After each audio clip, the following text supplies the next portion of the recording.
Thank you. Good evening, students. How are you doing today? We are in midweek and we are in mid-topic. We have covered important topic of supply and we've understood the basics of GST. We are now going to progress further and discuss the next topic. Okay, so we will start with the questions, whatever you have in terms of supply, what we had discussed, so that if there's some questions, I expect that you would have gone through the presentation which has been shared and you would have understood it, because whatever I teach, if you don't read it through, you may not be able to understand it, or you may not be able to retain it for a longer period of time.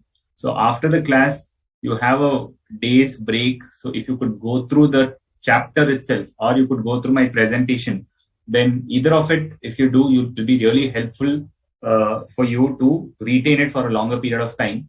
So I would expect that after the classes get over, either on the same day or next day or the third day before the class begins, you go through the presentation or go through that topic so that you could retain that for a longer period of time. In last class, we had discussed on supply and few things we had just rushed down. So if there's any question, I will give you 5 minutes to please ask your questions.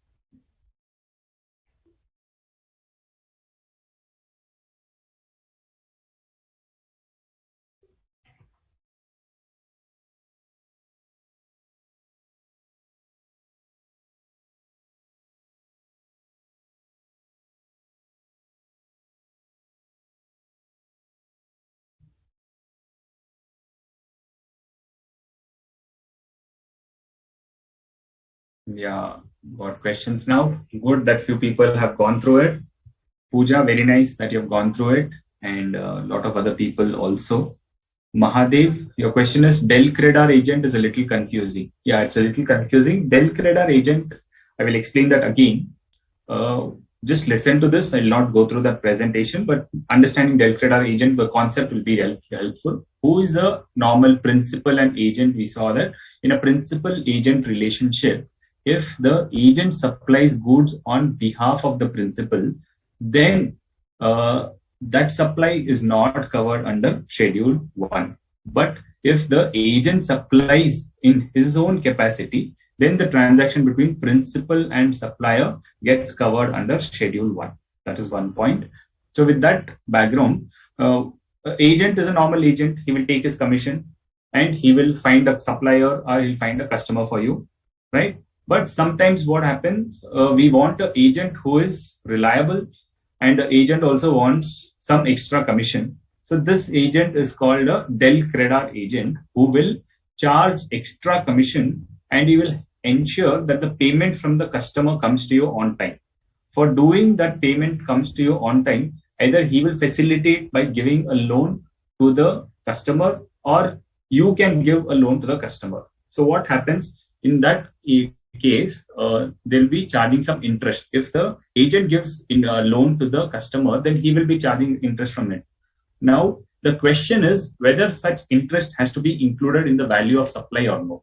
So there are two aspects to it. If the Del Credere agent gives the loan to the customer and the customer pays interest, then it need not be added in the value of our sale from the principal sale, because principal is nowhere concerned with it. Now, Del Credere agent is giving that loan in his individual capacity. But if the principal is charging some interest for delayed payment, then that interest is for the main supply. So in that case, we will have to include it in the value, because in the value of goods, suppose I supply goods, and if there's any transportation, should I include it or no? Transportation has to be included, and the GST rate on the transportation will be the rate what is applicable to the main product. That we understood by understanding the concept of composite supply, right? When we learned the concept of composite supply, we know that whatever supply is made by me and any additional supply, whatever is made, then the value of the principal supply has to be applied. So my principal supply is not transportation. My principal supply is supply of goods. Say I'm supplying of steel rolls. So if I'm supplying steel rolls and if I'm doing a transportation, then the transportation has to get added. Similarly, in case of a credere agent, when I'm supplying through a credere agent and he agrees that you could charge interest, then the interest what I'm charging has to be included in the value of supply. That's how the concept of credere agent works. Clear, Mahadev?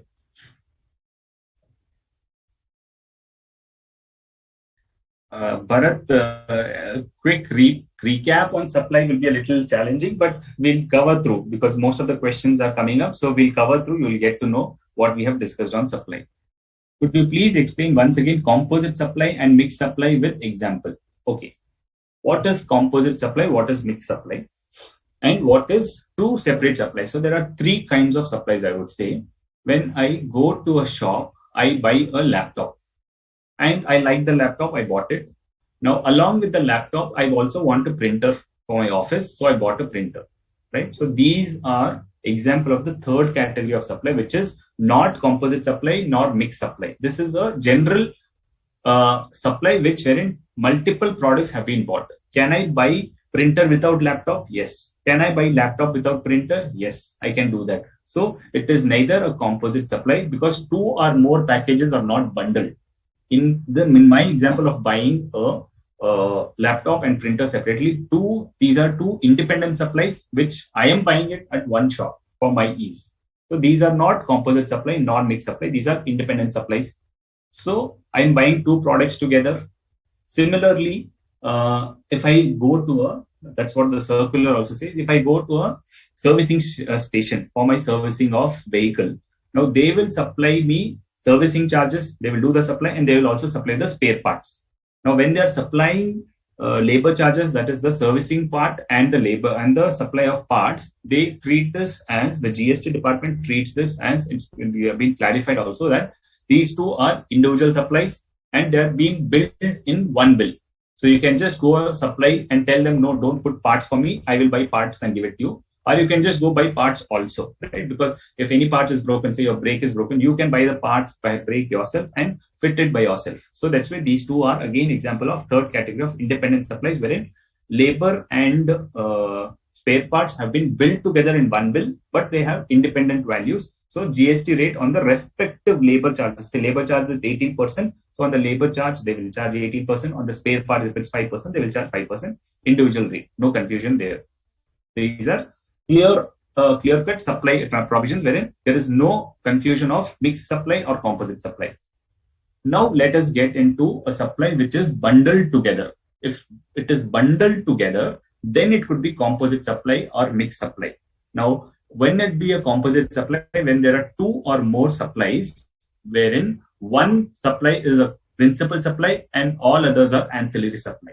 Like the example of transportation. Now, when I sell the steel rolls, the customer is coming to me for buying steel rolls. Now, along with it, I put a transportation charges and transportation is ancillary to it, ancillary to supply transaction. Then what happens? These two are composite supply because the person who's buying it, he is buying the steel rolls and the transportation is an ancillary service, wherein the principal supply is what? Principal supply is the supply of steel itself and ancillary supply is this transportation. So these two get bundled. These are naturally bundled, right? Nothing like the other person is not coming to me for only transportation service. He is buying this and along with the transportation is mandatory. So these are naturally bundled. So when it is naturally bundled and one supply is a principal supply and you cannot generally identify the price for transportation. Sometimes you can, but generally you cannot only charge transportation. Those are the cases where you consider what is a composite supply. In such situation, it is a composite supply. How do you determine whether it's composite supply? There are various criteria which you have laid down. It could be the industry norm, how the customer perceives. Those could be the various reasons how it is important. So that's an example of composite supply. Other example of composite supply, we saw that air conditioner. If I buy an air conditioner, the air conditioner company itself does the installation because I have to otherwise find another specialist for installation. And if I buy from the same company, they say we do with installation. So air conditioner with installation is again an example of a composite supply. In composite supply, what is the GST rate? The GST rate will be the rate what is applicable to the main supply. So if the main supply is supply of air conditioner, what is the GST rate applicable to that will be the rate for the whole supply. So if the GST rate is generally 18%, Okay, GST rate on air conditioner is 18%, and say the labor charges is 12%, but it's a composite supply. So on the whole value, if you are having a whole value for it, then you have to charge 18% on the whole supply. That's the example of composite supply. In case of mixed supply, what happens? Example would be a gift hamper wherein I buy a toothpaste, okay, toothbrush, and a shaving cream. So these three can be sold individually, but I'm bundling them together and selling them for a single price, wherein I am not breaking the price. I'm not bifurcating the price. In that case, it's a composite supply, wherein I'm supplying a product together and giving the product to the customer. In that case, what will be the GST rate? The GST rate. Now, in this mixed supply, there is no principal supply, because which is important? All the three are important. You're not buying for one, but it's a gift hamper, so all the three are important. So all the three would be important. So it's an example of mixed supply. The GST rate on this package would be what? If there are three products, say one is at 5, one is at 12, one is at 18, then what is the highest rate that would apply for the whole package? So 18% will apply on this gift hamper. So on mixed supply, whatever is the GST, highest rate of the GST on the product, that will apply. That's the example of mixed supply. Okay, so mixed supply, composite supply, and independent supply. These are three kinds of supplies.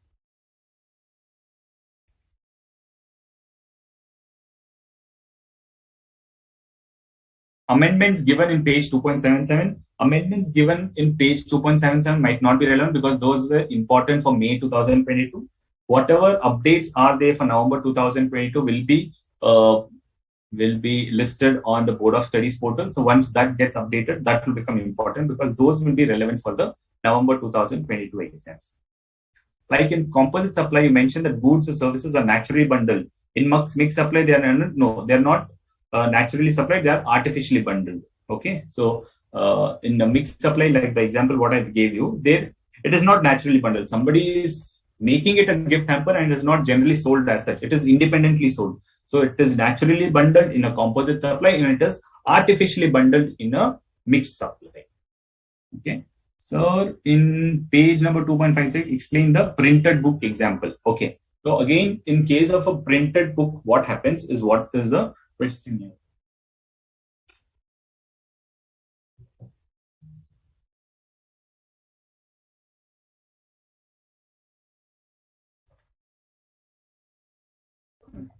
Supply of printed books. This is what we had discussed last week also.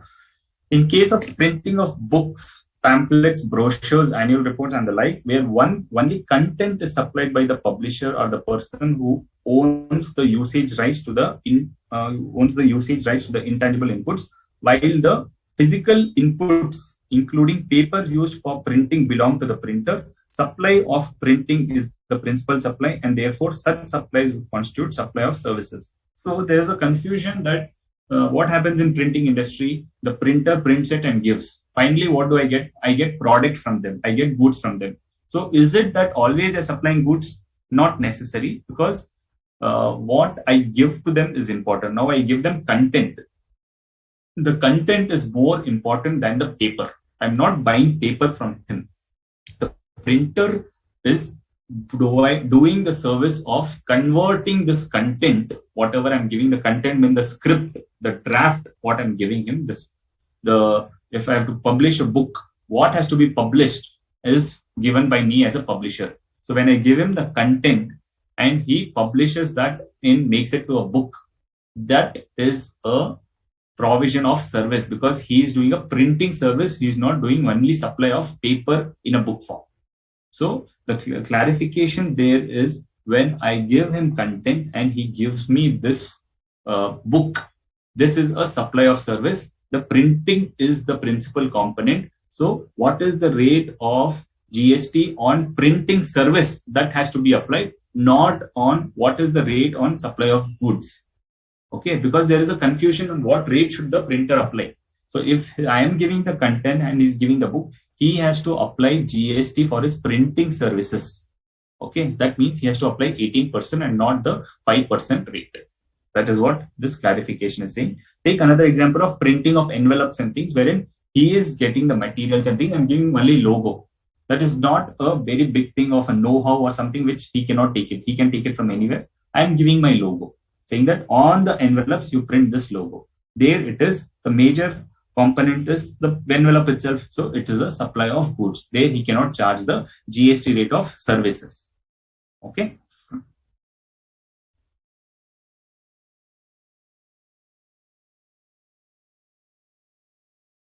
The agent who assures seller for the payment, in case there is a default in payment from the customer, the agent will pay in his behalf, and in turn he will recover principal interest from the customer. Yeah, in that case, whatever is the interest will be charged by the agent to the customer.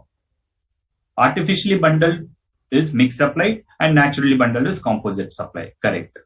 So if I travel in train and they give me food free, so it's a composite supply? Yes, that's an example of a composite supply. Normally we are seen in flights. Okay, even though the food can be bought separately, and some privileged customers, if they have kind of membership and things, then the food is supplied free to them. So it's an example of a composite supply. Okay. Yeah, air travel could be a composite supply. So when they supply weekly magazine with daily newspaper, is it composite supply? Yes. When they supply this, it's a. But is this weekly magazine also available separately? Generally, what happens? You have an option to select, saying that okay, I will buy newspaper separately, but if you want with magazine, then the price is different. So how it is? Generally, it is a separating because you have an option to buy it or not to buy it. Then I would say these are two separate supply and not a composite supply. It is definitely not a mixed supply because they're not bundling it, they're just delivering it together. So it's not a mixed supply, it could be either a composite supply or two separate supplies bundled together. Great. In page 2.04, can you explain example 15 why it's not a supply? Good. Lot of questions from the material. I like this, that if you go through the material, that's a good thing. 2.24. A dealer of air conditioner permanently transfer the motor vehicle free of cost. ITC on the said motor vehicle is blocked. The transaction will not constitute a supply as the condition of availment of ITC on the business asset transferred is not fulfilled. Clear? What is the question there? Why is it not a supply? Lavanya, see, I've told you the same example I had taken, saying ITC on the schedule 1, what does schedule 1 say? On sale or disposal, permanent transfer or disposal of business asset. So this person who is a dealer of air conditioner, he has a motor vehicle, he was using it for his business purposes. So is it a business asset? Yes, it's a business asset. Is it been disposed? Yes, it's been disposed. But to attract schedule 1, ITC should have been claimed. Okay. Now ITC, you should know there is something called as a negative list or a blocked list. In this negative or blocked list, motor vehicle also is one of the item there. So motor vehicle, when it's there, it means he cannot claim the credit on it. If he is not claimed the credit, then on the disposal, there is no GST. So schedule 1 does not attract. So this does not get attracted under schedule 1. Clear?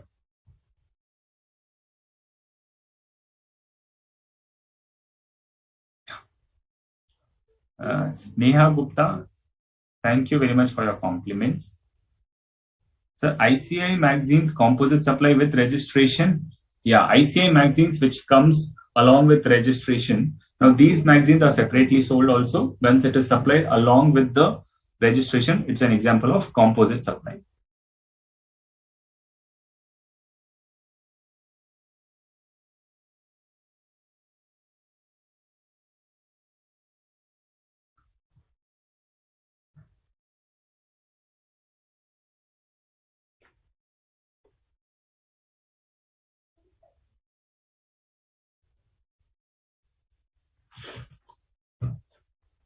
Okay.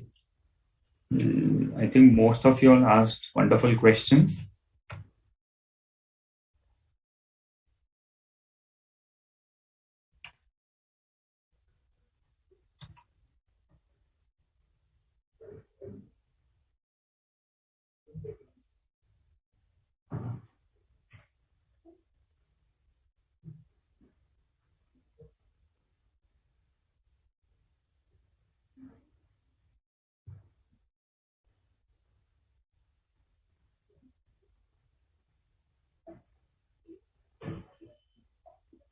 Okay, so we'll get into the chapter of charge of GST. Good, good. I'm happy with your questions. And we'll move ahead with the subject of the topic of charge under GST. What is chargeability? We have understood what is supply, right? Then we said supply is only a definition. Yes, but when is GST levied is what we have to understand. That's the reason we will go through the topic of charge. Okay, that is the power to levy. Power to levy tax is drawn from the Constitution, right? Any levy power comes from the Constitution. Now, that's the reason 101st Amendment Act happened, wherein they passed Article 246 saying that the state and the central government shall simultaneously have the power to levy a tax on the movement of goods. Okay. Now, the basis of charge is the taxable event in any statute. Now, the charging section is an important section. Now, this charging section will tell what is the charge on what value and what percentage, on what is a value to be determined. So, it will not tell the rate. It will tell that GST will be charged at the rate as may be decided. So, GST will be charged at some rate which will be decided, but it will be envisaged or it will be given powers from the charge section. Okay.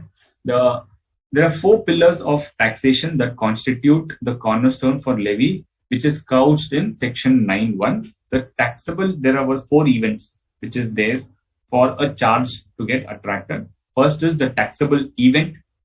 Okay, there should be a taxable event, the tax rate, the collection or levy, and the person to pay. There are 4 things. Note this down. The taxable person, the rate of tax, the collection or levy, and the person to pay. If these 4 components are there, it means all the characteristics of charge is present and it's a valid charge. If they just keep anything open-ended, saying that who will pay the tax is not known, it means there is no clarity. If there is no clarity, then tax cannot be charged. Then the charge provision fails and it becomes ultra virus. Okay. Now, what are the 4 pillars of taxation which I said? One is taxable event. Now, we'll look into it from a GST's perspective. What is the taxable event in GST? The taxable event is GST is supply. So when I supply something, the taxable event gets attracted. What is the tax rate? That is decided in the GST, saying that the GST will be at such rate as may be notified. The notification gives you the GST rate.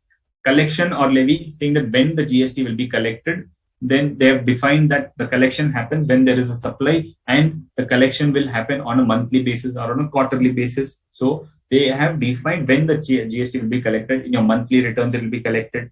Fine. So collection is also there. And who will pay the tax? The person to pay the tax will be, if I supply, I will pay. In some cases, under reverse charge, the person who is receiver, he will pay. So there is a clarity there, saying who will pay the tax. Generally, the supplier pays it. In exceptional circumstances, the receiver pays it. Right? So all of these are there. So all the 4 components are there. So charge under GST is complete. Any occurrence of event that triggers levy of tax, example, manufacture in excise, transfer in capital gains. Right? When I transfer, that is when capital gains are attracted. Right? Similarly, the taxable event in GST is when there is a supply which takes place. Clear?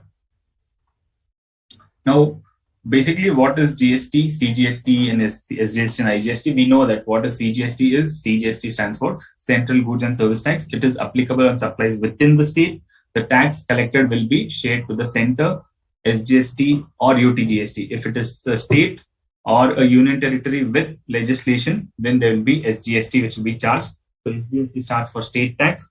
This is applicable on supplies again within the state. Tax collected is directly going to the state.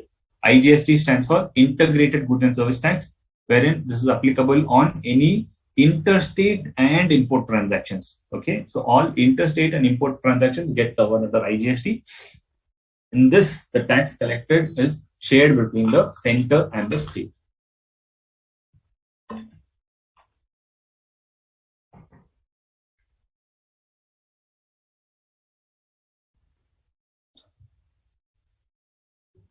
The definition of state under GST is, state under GST law is defined to include a union territory with legislature, which means Delhi, Puducherry, and Jammu and Kashmir even though they are union territories, they have a legislation of their own. Accordingly, for the purpose of GST laws, the union territory of Delhi, Puducherry, and Jammu and Kashmir will be regarded as a state and will be governed by the respective SGST laws passed by them instead of the UTGST laws, which is passed by the central government. So all other union territories, UTGST will apply, but for these three union territories, their specific state GST will apply. Okay. When is it local supply of goods? We know this, but just a pictorial representation. This person is a supplier. He transports both of them. He transports goods within Karnataka. When he transports the goods within Karnataka, it is an example of intrastate supply. In case of intrastate supply, when the location of supplier and place of supply, the location of supplier is where I am located, where I am registered. Place of supply is again a different problem. But understand the place of supply for goods is where the goods are getting delivered. That will decide whether it is an intrastate or interstate. When the location of supplier and place of supply are in the same state, then it's an intrastate supply. If it's an intrastate supply, what will apply? CGST and SGST will apply. In case of an interstate supply, when the location of the supplier and the place of supply are in two different states, then what applies? Then when the location of the supplier and place of supply are in two different states, then it's an interstate supply. Then IGST provisions get attracted. Here,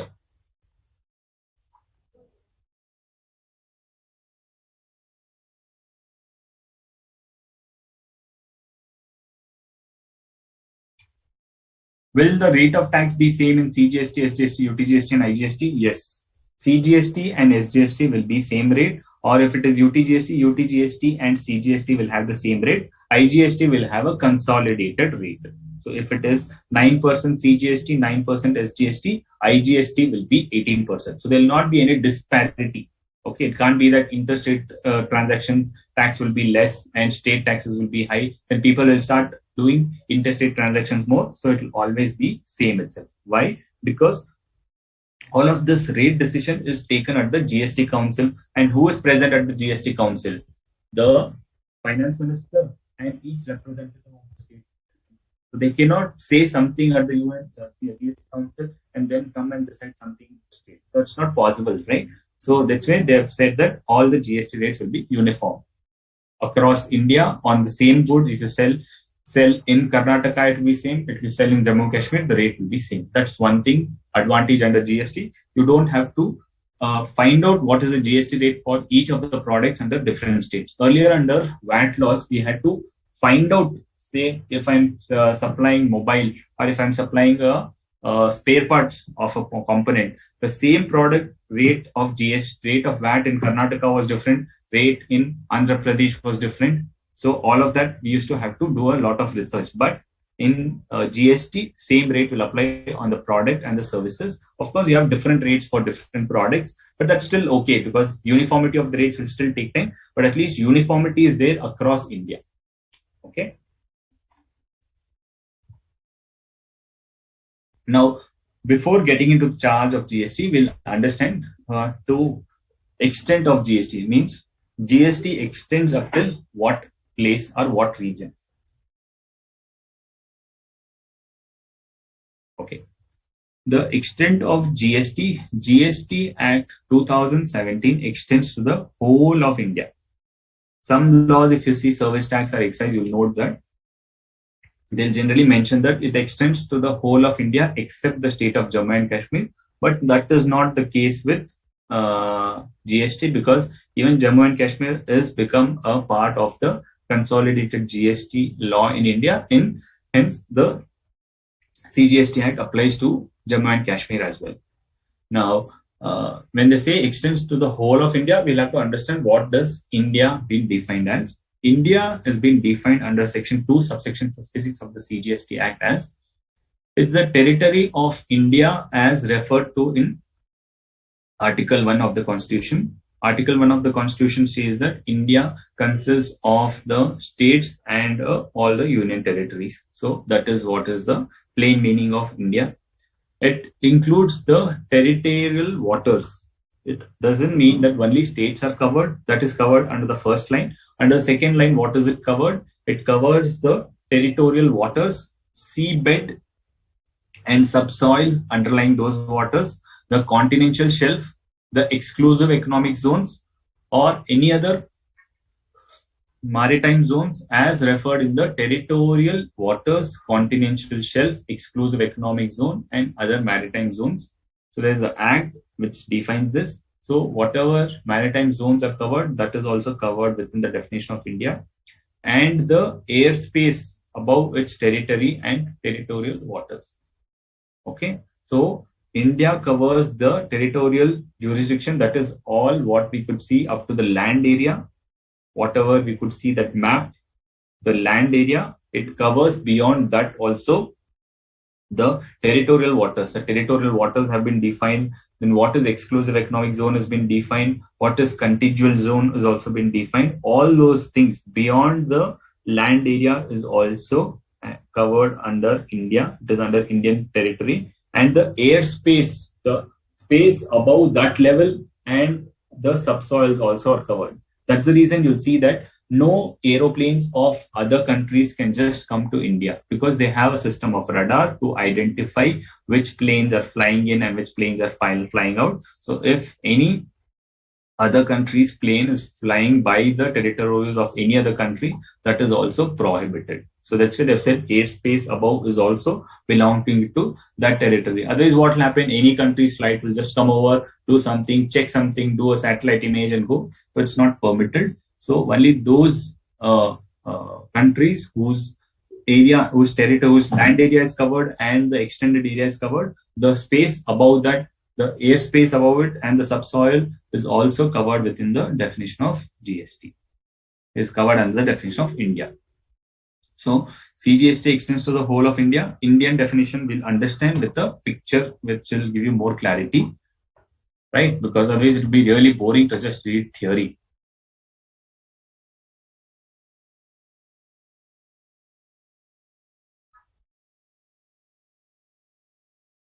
Sir, if goods are sold in the same state, say Rajasthan, but GST number is given by the buyer from a different state, then what will happen? Interstate or intrastate? Very practical question, Punit. When I am supplying goods,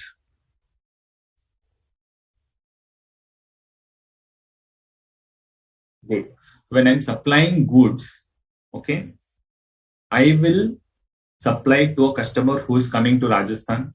So what is it for me? Location of supplier, I am in Rajasthan. The place of supply is also in Rajasthan, because I am supplying to him in Rajasthan. Whether he takes delivery or no, that is his headache. For me, the sale gets concluded if I'm giving him the possession of the goods. So in that case, it is an intrastate supply. So I have to charge him CGST and SGST itself.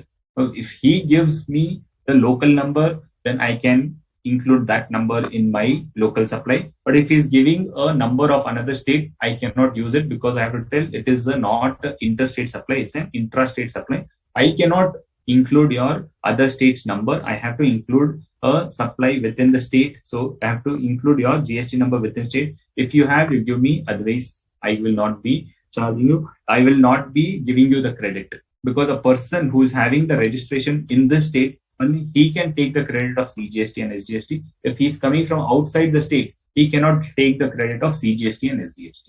Only if I'm charging him IGST, then he can take the credit. But if he's not registered in this state, if he's registered in another state and he comes here, then I cannot charge him IGST. I have to charge him CGST and SGST.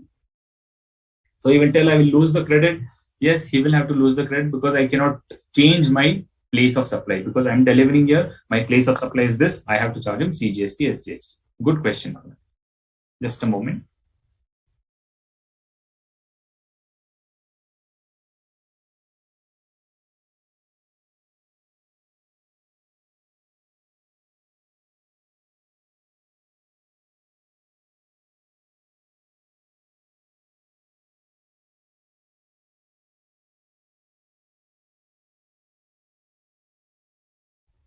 Yeah, sorry.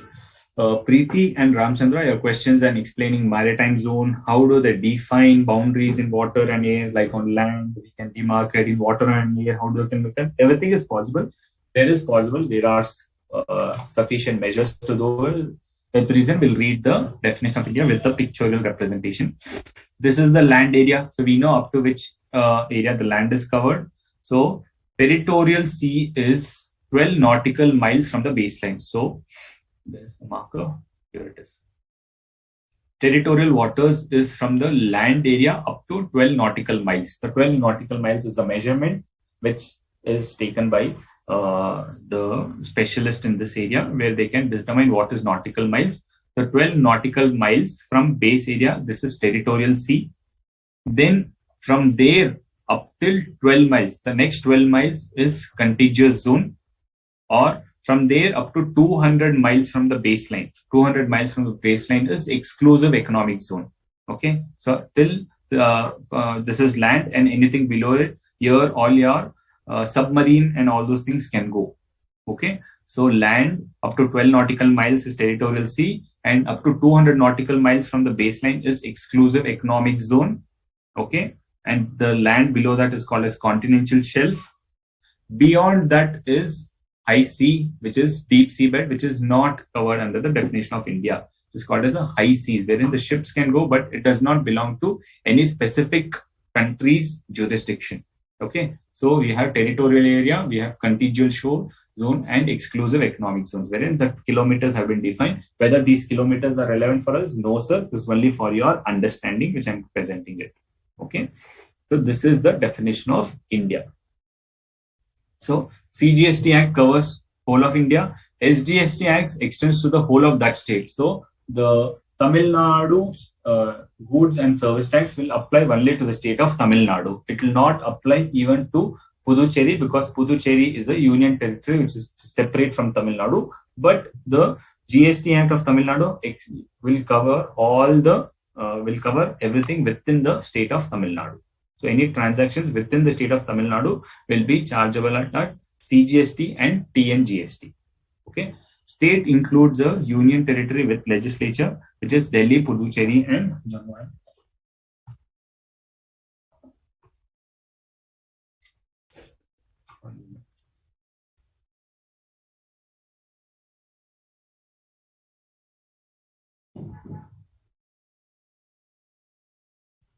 Okay. UTGST, similarly, UTGST extends to all the union territories of Andaman and Nicobar Islands, Lakshadweep, Dadar and Nagar Haveli, and Daman and Diu, Ladakh, and Chandigarh. So these are the 1, 2, 3, 4, 5 union territories which are there.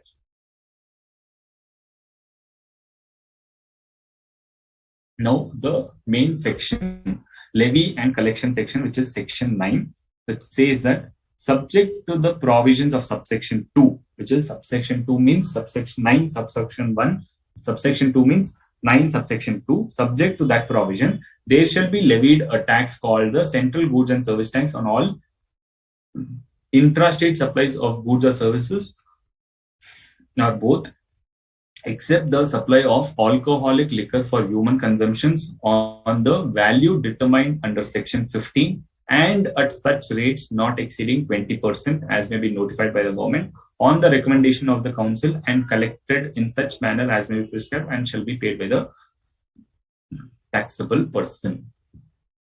Such a lengthy provision, but important provision. Why I will read this again, just to understand we should understand how do we read a section, because otherwise reading a section like this will be boring. So I'll break this up into smaller parts to understand what is relevant. First is subject to the provisions of subsection 2. So there is something in subsection 2. This section 1 is subject to that provision of subsection 2. Okay, we'll read the subsection 2 first, then, because you have to understand what is subsection 2. The section 2 says that the central tax on the supply of petroleum crude, high-speed diesel, motor spirit, which is commonly known as petrol, natural gas, and aviation turbine fuel shall be levied with effect from such date as may be notified by the government on the recommendation of the council. So there are 5 products: petroleum crude, high-speed diesel, motor spirit, which is petrol, natural gas, and ATF. On these things, the GST will not be applicable. So subject to provisions of subsection 2 means subject to these goods, on all other goods, GST shall be levied. Okay, there shall be levied a tax called the central goods and service tax on what supply? On intrastate supplies. So when I make any intrastate supply, what will be levied? Leviable will be central GST. So on intrastate supplies, CGST will be levied. On supply of what? Supply of goods or services, except alcoholic liquor for human consumption. Which means what? These 5 products are out of GST, and alcoholic liquor for human consumption is also outside GST. What is the distinction between these 5 products and alcoholic liquor for human consumption? These 5 products, they have said that it will come on a date which may be notified by the government on the recommendation of the council.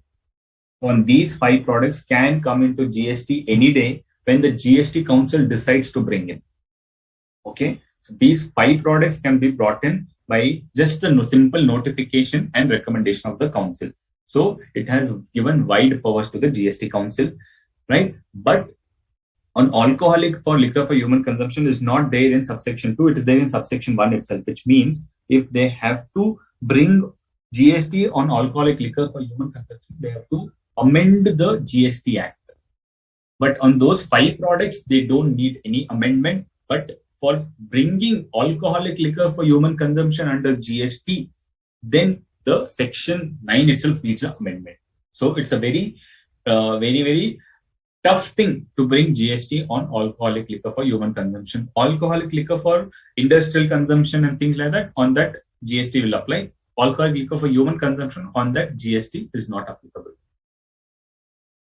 That is first part. It is on what value? It is on the value determined under section 15. What does section 15 say? No, valuation is not covered for us, but what does section 15 say? You will generally charge GST on your transaction value. Okay, you will charge GST on your transaction value, which means at what value you transact, at what value you bargain, at what value you give a person after discount, sale and discount. If you say I'm selling normally at 100 rupees, if a regular customer comes, I will sell him at 90 rupees. So what will be my value? My value will be the value what I collect from them, not the standard value, because there's nothing like a standard price for any product which the government can set. Government is not getting into your business. You are doing your business, so you set the price. If you have set your price of the product as 100 for him and 90 for him, then 100 is the transaction value and 90 is the transaction value. All put together will become your value. But these 2 people should be independent person. They should not be related person. If they are related or the price is not sole consideration, wherein 90 you're selling and you're getting something in return from him, then that will not be the price. But if it is an influence price, in all that circumstances, there will be some adjustment which you have to do. But in normal circumstances, the transaction value is the value on which you will be paying the GST. That is the value determined under section 15. So we got GST is leviable on what? First is CGST is levied on intrastate supplies, except alcoholic liquor for human consumption. On what value? On which generally the transaction value, or doing some adjustment as per section 15. At what rates? At such rates as may be notified by the government on the recommendation of the council. Then they've said not exceeding 20%. So my GST rate cannot exceed 20%, which means what? I cannot exceed 20 plus 20. I will tell you how is that coming in. Let us finish this. At such rates not exceeding 20% as may be notified by the government on the recommendation of the council. Third part is rate. So rate will be decided by the GST council on the determined by the government on the recommendation of the council. And who is it collected? It is collected in such manner as may be prescribed. Means for collection also there will be special rules saying that you will file a returns based on the returns you collected. So it will be determined in the collection will be determined by a notification. Or the rules as may be prescribed means it will be prescribed through rules generally and shall be paid by a taxable person. So GST will be paid by whom? It shall be collected and paid by a taxable person. They have not said registered person, which means what? GST will be paid by even an unregistered person. Taxable person means any person who is doing a taxable transaction. If I'm not registered, so can I say government, no, I am not registered, so I'm not liable to pay? No, you cannot say, because they have used the word, it shall be paid by a taxable person. Taxable person means a person who is supplying taxable goods. Whether he's registered, paid, even if you're not registered, you are supposed to pay it. Of course, there is an exception of threshold limit because that's a legal thing given saying that if you're not past the threshold limit, you don't have to register. But if you are that's a separate section which is giving that exemption. But if you're a taxable person crossing those limit, then you will have to pay it. Now, coming to the question, sir, you're little confusing your definition, you're explaining very clearly.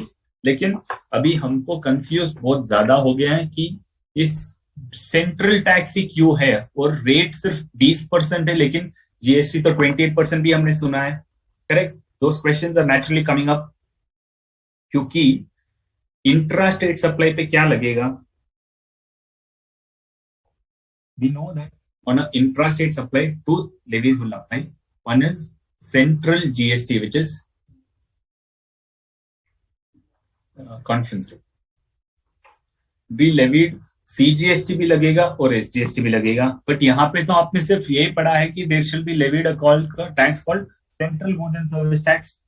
क्या मेरे typing में mistake है या फिर मेरे book में mistake है? Book में भी देख लीजिए आप, सेक्शन 9 में यही लिखा है कि central goods and service tax ही लगेगा.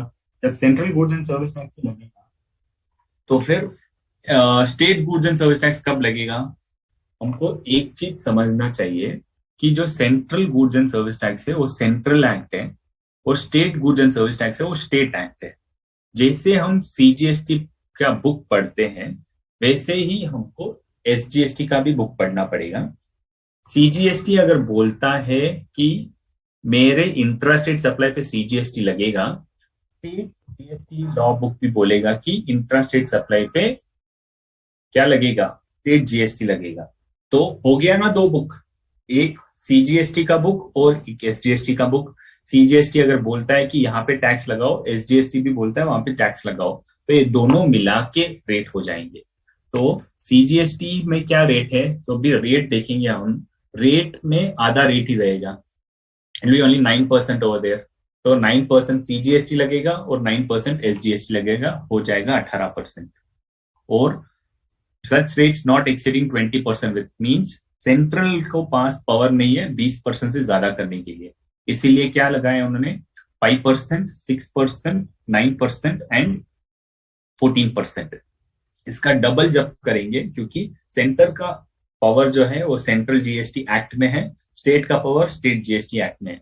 तो मैक्सिमम क्या है? 20 + 20 40% लग सकता है, उससे ज्यादा नहीं लग सकता है. इसीलिए अभी maximum rate which we can see is 14 under CGST act and 14 under SGST act. 14 और 14 28% लग सकता है, उससे ज्यादा अभी लगाया नहीं है, लेकिन उनके पास पावर है 20 + 20 40% लगाने का. ठीक है? तो हम जब ये एक्ट पढ़ेंगे हमको ये ध्यान में रखना चाहिए कि ऐसे का ऐसा एक्ट सेम रेप्लिका हर स्टेट में रहेगा. Okay?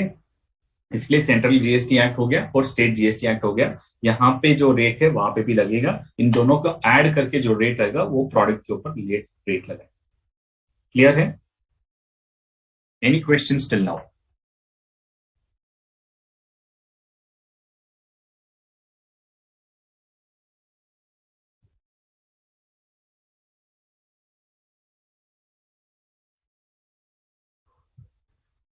In GST Act 2017, the base for all GST procedures and compliance, whenever we get a doubt related to GST compliance or procedure, which act should we refer to? Are there any acts or rules that we have to refer? Yes, for any provision, the major provisions are there under the CGST Act.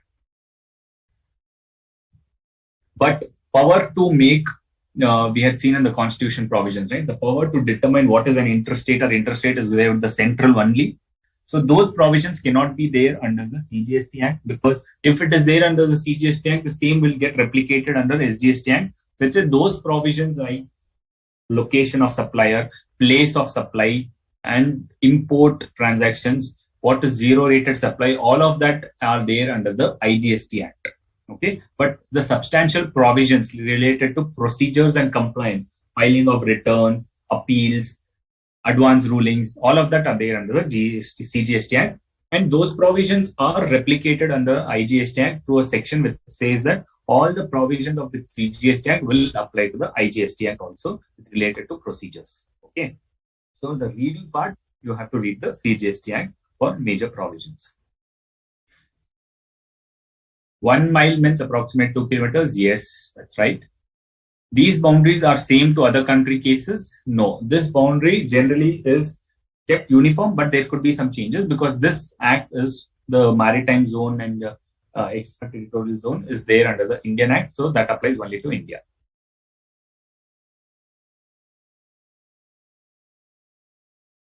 In GST on 3 state, in GST is applicable on 3 union territories.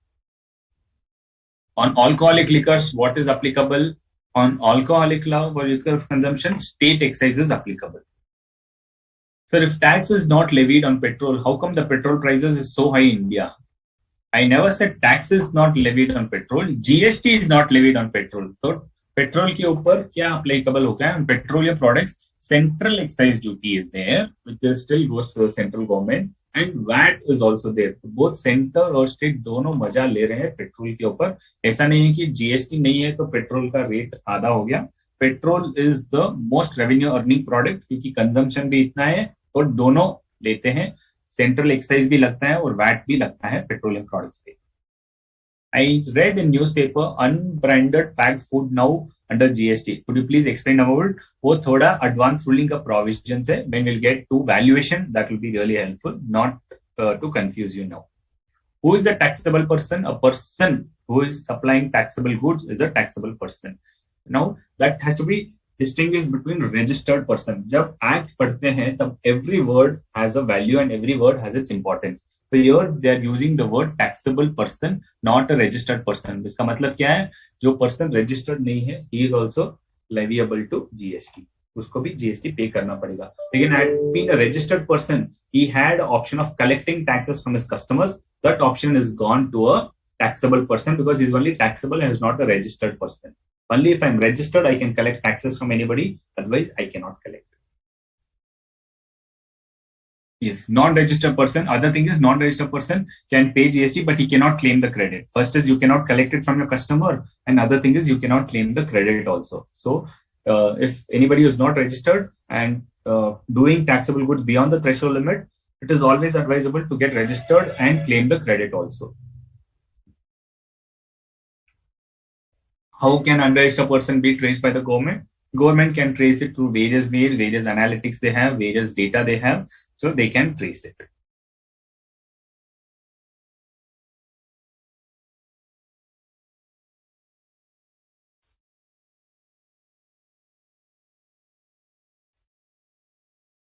Okay. So we know a person who is liable to obtain registration or a person who has obtained registration. That is the meaning of taxable person. Alcoholic liquor we have covered and petroleum products, what is covered we have discussed. Now, section 9.1 and 9.2 we read. Okay. 9.3 says what? The government may, on the recommendation of the council by notification, specify category of supply of goods or services or both, the tax on which shall be paid on reverse charge basis. Now, generally what it said, the tax under 9.1, what it says, tax on such rates, on such value, on such transaction shall be paid by the taxable person, which means the person who is supplying the goods or the person who is supplying the services. He will pay the GST on the specified goods. And on 5 products, GST is not there. Now, what does 9.3 say? It says the government has the power to determine by notification special category of goods or services. The tax shall be paid on reverse charge basis by the recipient of goods or recipient of services, and all the provisions of this act shall apply to such recipient as if he is the person liable for paying tax. Generally, who is liable for paying tax? The service provider, but in specific cases on certain specified supply of goods or certain specified supply of services, it shall be paid by the recipient. Okay. So this is called as reverse charge basis. So this applies to whom? 9.3. There are 2 kinds of reverse charge basis. One is 9.3 and one is 9.4. 9.3 applies to reverse charge basis on specified goods and services payable by everybody. So agar 9.3 mein, when we see the notification, we'll get more clarity saying that anybody who is registered or not registered, they'll get covered under 9.3. This is under reverse charge basis. Then 9.4 says that the government, both are reverse charge, but there is a lot of difference between 9.3 and 9.4. What does 9.4 say? The government may, on the recommendation of the council by notification, specify a class of registered person who shall, in respect of supply of specified category of goods or services or both.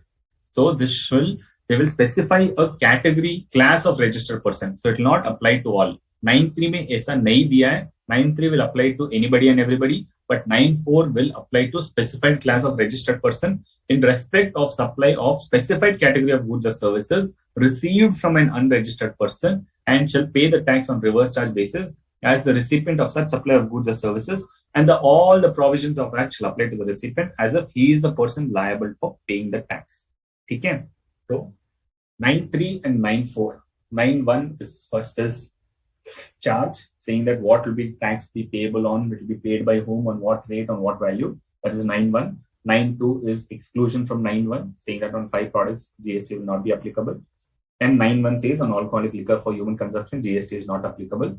9.3 is on reverse charge, saying that I will give you a notification for goods, I will give you a notification for services. If you're buying this goods, then the supplier, you don't pay, receiver, come, you pay.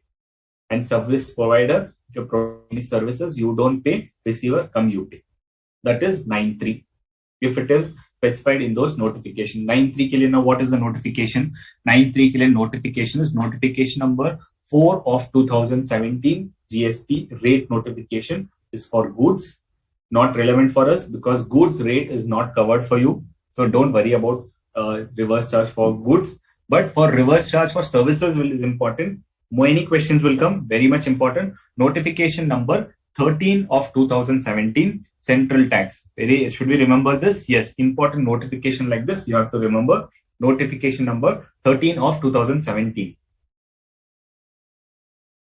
Central tax rate notification. One is rate notification, one is normal notification. This is on rate notification. Notification number 13 of 2017. Central tax rate will apply to you. In case of services, it says that on what category of services you have to pay GST under reverse charge basis.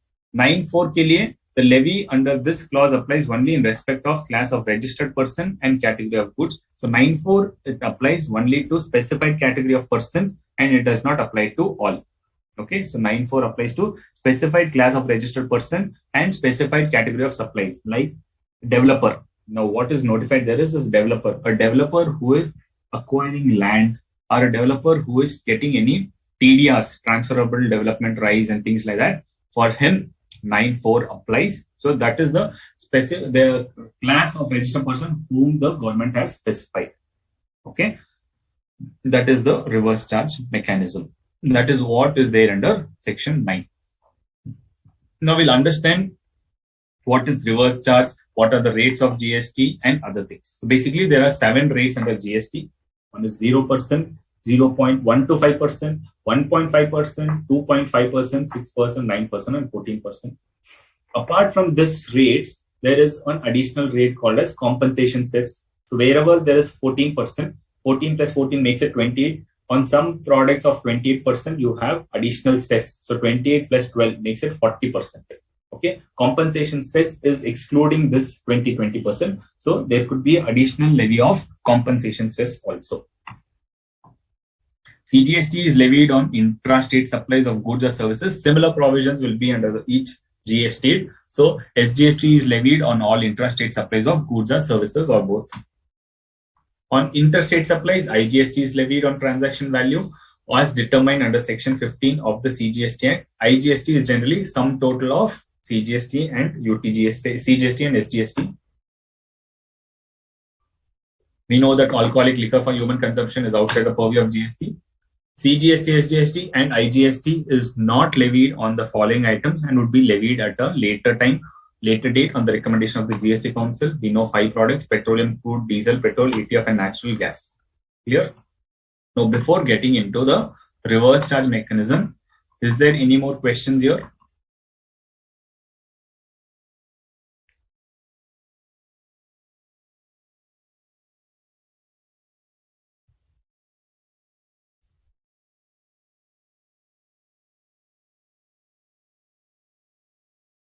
Does CBIC fix and amend the rates or Ministry of Finance? Rates are fixed by the GST Council on produced by the government on the recommendation of the GST Council. So once GST Council says it, then the CBIC itself fixes the rates, not the Ministry of Finance. They will not get involved into rate fixation every time. What is the meaning of 0% GST? Right. 1 minute.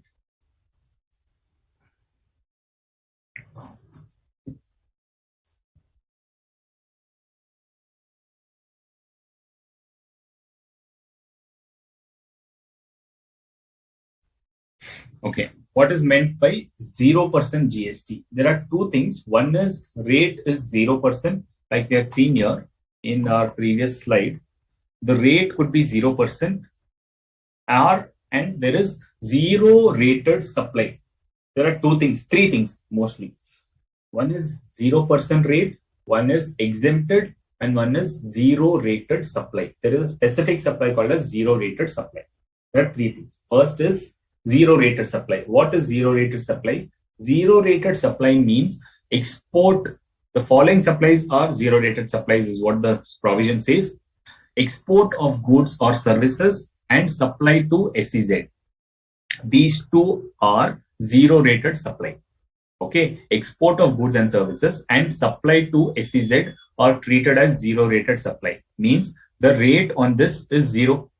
But what is the benefit of this? Even though it is zero rated, it is not like a exempted or 0% supply. On these zero rated, input tax credit can be claimed. I said no, the chain has to be followed. If the chain is broken, say I don't make a charge GST on these goods, then my input tax credit has to be reversed. But that will not be the case with zero rated supply. Even though I don't charge GST on an outward supply or export or supply to SEZ, still I can claim the input tax credit. That is the main advantage of a zero rated supply.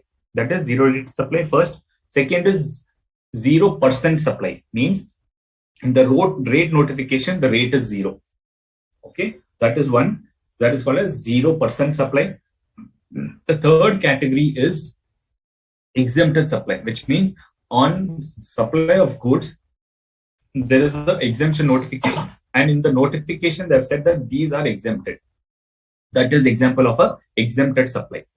Or there is a notification for services which says that these services are exempted. When we get into exemption, you'll see that there is a separate notification which gives you exemption. So that is an example of exempted supply.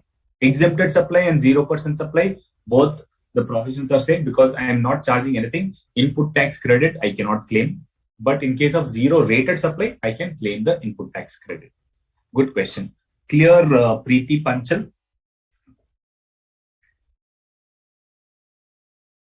Okay.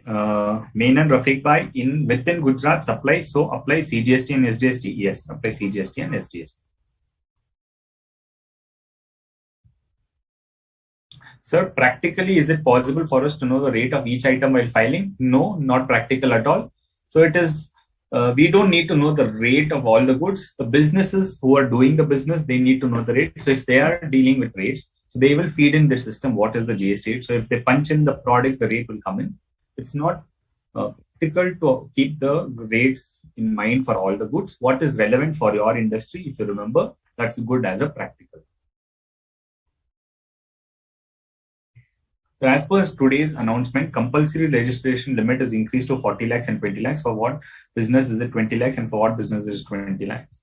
So this GST Council has made just some announcement, not relevant for exams, but I have not yet gone through it. They've just made the announcement. We have just wait for the notification to come so that once it is notified, then we'll see the exact true picture. But relevant question, Dev Yagnesh. Over a period of time, once I read it, I'll share it with you if that is relevant for us.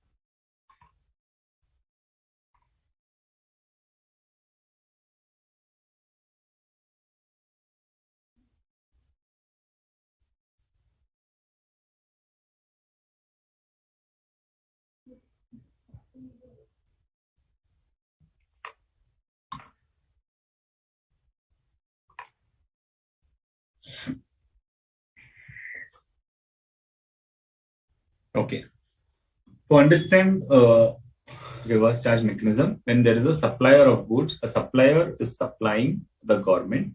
Okay, a supplier of goods is supplying. Okay, a supplier of goods is supplying to the recipient. Sorry, a supplier supplies his goods or services to the recipient, and the goods or recipient pays the price to the supplier. Along with the price, what does he pay? He pays the GST. Correct? He pays the GST.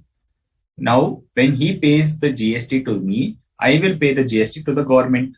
That is the normal GST process. This is 9(1), right? When I supply any goods, when I am a supplier, when I am a trader, when I am a service provider, I am a manufacturer, I will supply the goods to the receiver and he will pay the price to me along with the GST. I will pay the price to the government.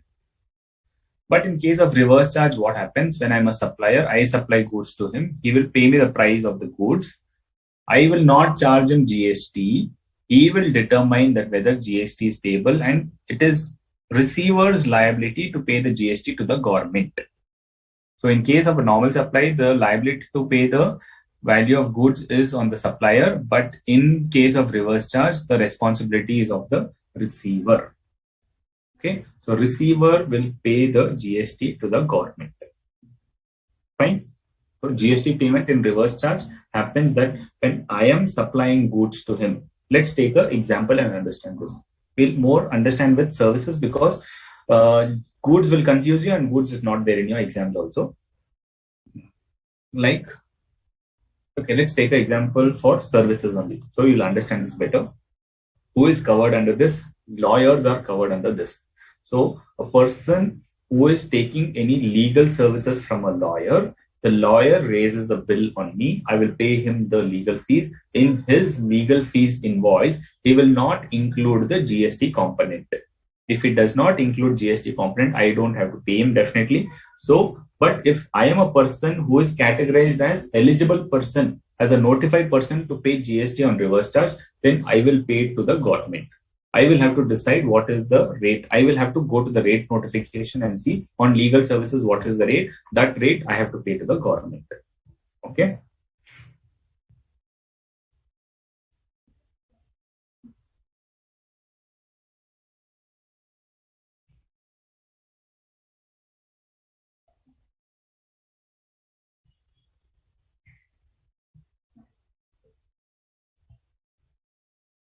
So 0.125% rate applies on what items? So there are some specified items, which means 0.125 is effectively 0.05%, right? Double of it, 0.25%. So 0.25% is specified supplies to some small products like there is 0.53%. Okay, there is precious stones and diamonds on which this lowest rate applies. So that is the smallest rate which applies. So 0.125% applies on diamonds and precious stones. So if you are registered as taxable person, is it we can supply without GST? If we are registered as a taxable person, if we are registered, can we supply without GST? You can supply without GST, but you have to pay GST. Now, if you say that you don't charge GST, generally it's not possible, but because if you're registered, your main reason for registering is collecting GST from your customers. So if you're not collecting, then it's your loss. You have to pay anyways to the government. So notification can be taken further in lecture when notified for clear understanding. Yes, I will take you through the notification to clearly understand the provisions. Transportation services, yes, goods transport services also there under reverse charge. But sir, all manufacturer, dealer and retailer all are paid GST. So how it's applied? I didn't understand your question, Rafiq Bhai. Who is an eligible person to pay, sir? We'll see in the notification who is the eligible person who should pay under reverse charge. So this is how the mechanism of reverse charge mechanism works. Reverse charge, as we said, there are two kinds, right? One is under 9.3 and one is under 9.4. 9.3 is supply of specified category of goods or services. And 9.4 is supply of specified category of goods or services made by any unregistered supplier to specified class of recipient. So 9.3 may the supplier can be registered or unregistered, doesn't matter. But 9.4, it should be from an unregistered supplier to a specified class of recipient. So that's the difference between 9.3 and 9.4. 9.3 is more general, wherein when I take this category, because some lawyers are also registered under GST, will you say that since they are registered, they have to pay? No, still they don't have to pay, because it is the service is specified under 9.3 saying that lawyers, registered lawyers, unregistered lawyers, doesn't matter. If they are lawyers, then receiver has to pay. But in 9.4, if it is from an unregistered person, if I'm buying anything and if I'm under the specified category of classes, then I have to pay reverse charge. So there's a question here. When GST came in itself, the general belief was, if I buy anything from an unregistered person, then I have to pay under reverse charge. So you will see that a lot of people say that, okay, boss, this is under reverse charge because this person who is supplying goods to you is not registered. You have to pay under reverse charge. So will you pay GST under reverse charge if you buy from an unregistered person?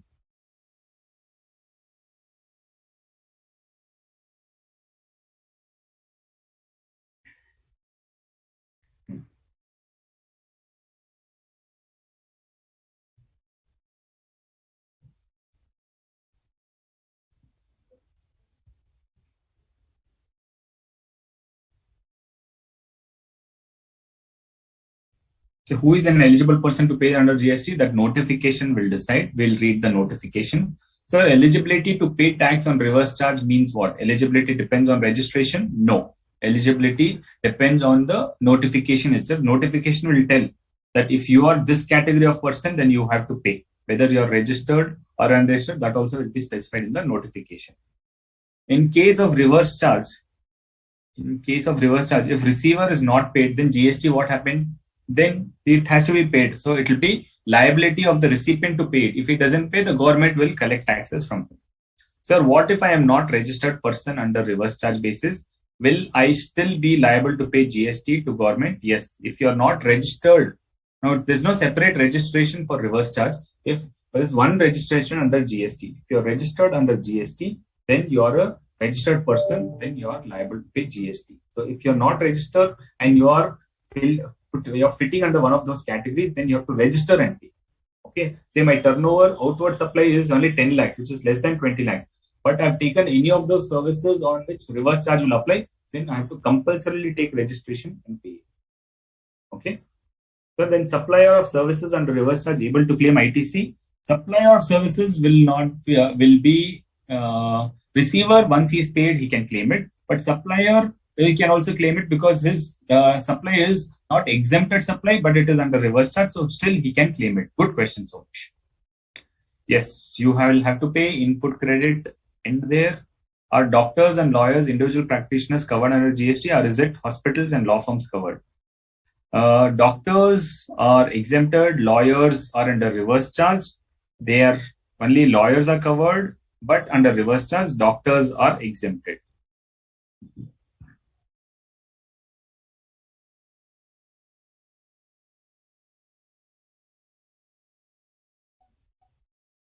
Okay, so there's no answer basically on that. If I buy from an unregistered person, should I pay GST or no? Somebody is saying yes, somebody is saying no, but not much of a responses. So if I am, the general notion when GST came in was that if I'm buying anything from an unregistered person, I have to pay GST. But practically that didn't work, so they stopped that. And so now the ground reality is, if I'm buying anything from an unregistered person, I don't have to pay GST. Only those specified classes of person, like I said, real estate developers, they have to pay, not everybody.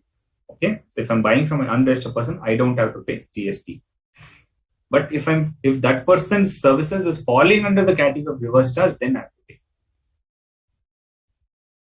If registered or not registered doesn't matter. Why? They said registered recipients, sir? No, they have not said registered recipient. They've just said the categories. So registered or not doesn't matter. Okay.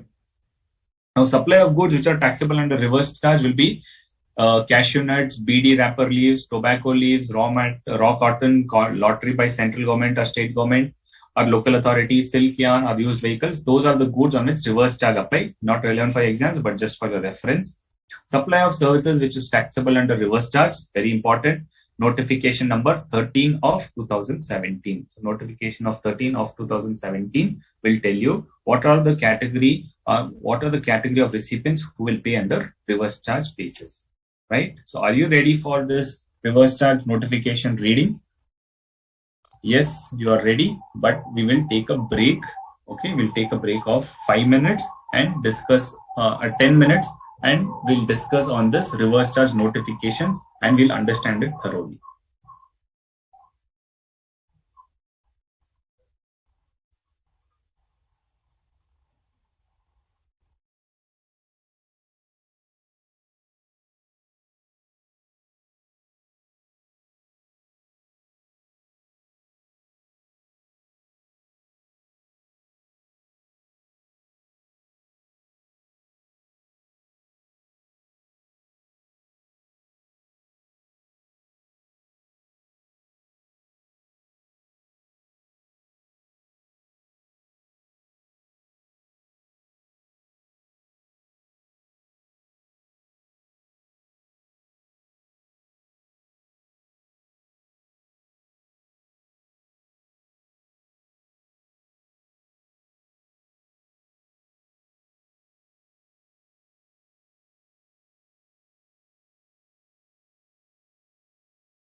very relevant notification.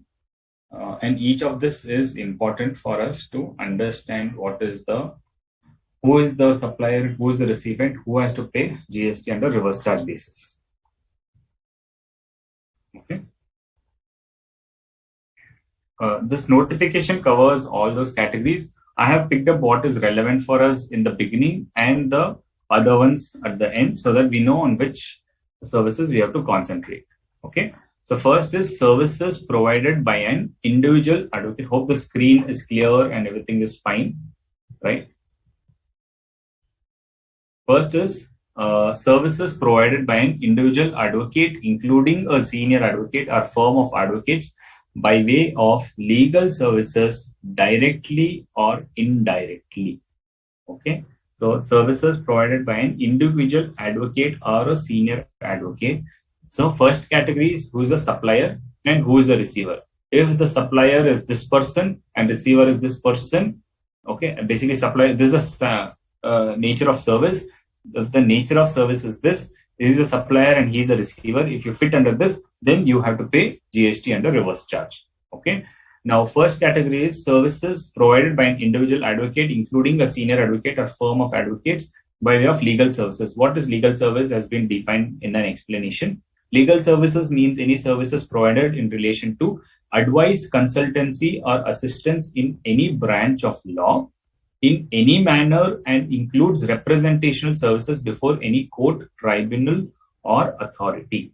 Okay, so this is what is defined as legal service. Means a lawyer could provide a service in relation to advice, consultancy, or assistance in matter of any law in any manner, and it could be that he's representing before a court. He's appearing on behalf of you, behalf of the client on a court, tribunal, or any authority. So if he's doing any of these services and it is being provided by an individual advocate or a senior advocate, then who is the supplier? If it's an advocate, individual advocate, or a senior advocate, or a firm of advocates, which means it could be a LLP also. If these are the specified persons. So basically, if a law firm is providing any services to a business entity,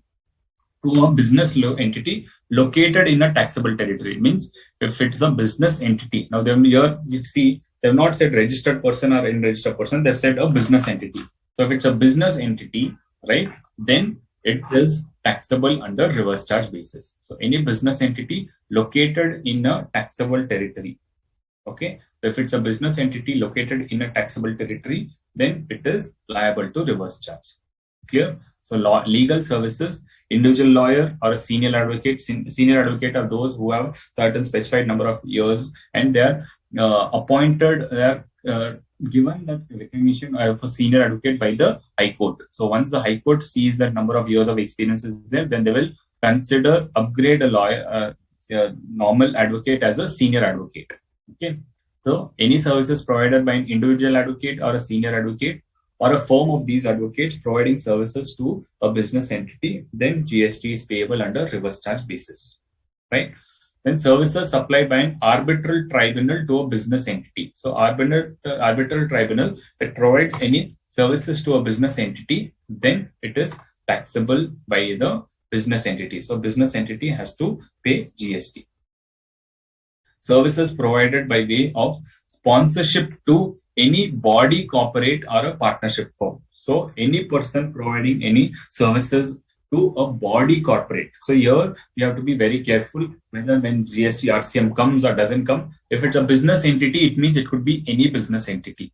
It could be an individual firm, it could be a proprietorship firm or a business or a LLP or a private limited. But when they've said body corporate, it means only body corporate. It means only company. It could be a private limited company or a public limited company. It should be a company. So if it's a company or a partnership firm and they are located in a taxable territory, then if they give money to a sponsor, if they sponsor anything, here they've said that services by way of sponsorship. How does the sponsorship work? It is a little complicated.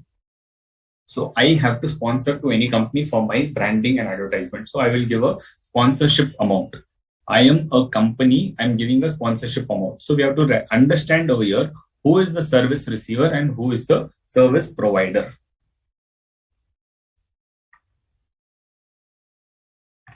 Okay. So in case of sponsorship, we have to understand who is a service receiver and who is a service provider. So in case of a sponsorship, when I am paying the money, I am not the service provider. The service provider is the company who's receiving it because they provide me some services. That's why I'm giving this the money. So always understand the person who pays the money is the service receiver. Right? When I buy some goods, I pay the money, I am the receiver, the person who's selling, he's the provider. So similarly, in case of a sponsorship firm, if a college conducts any event and I give some money, I am giving the money, it means I am the receiver. Okay, so I am the receiver and the college is the service provider. Similarly, if I do a body corporate provides any sponsorship to anybody, okay, then the body corporate is the receiver. That body corporate or the partnership firm has to pay GST. If I am an individual and I am making any sponsorship payment, should I pay GST? No, I don't have to pay because the specified category of person who are treated as service recipient is body corporate. So if it's a body corporate, only then the GST under reverse charge will apply. Clear? Service provided by way of sponsorship to any body corporate or partnership firm. Right? So the person who's receiving the sponsor, will he pay GST? No, he will not pay GST. He's a service provider. The person who's paying sponsorship, he's a recipient. He will pay the GST only if that person who is sponsoring is a body corporate or a partnership firm. Okay. Let's move to the next reverse charge thing. Services supplied by the central government, state government, union territory, or local authority to a business entity. So any services provided by these authorities, by the government, basically. It could be a central government, it could be a state government, it could be a union territory, or it could be any local authority. They are providing services to a business entity. Okay, except the following. So these services are not covered. What are not covered? Renting of immovable property. Okay, renting of immovable property is not covered under here. Service specified by below. Services by the Department of Post by way of speed post, expert parcel post, life insurance and agency services provided that are not covered.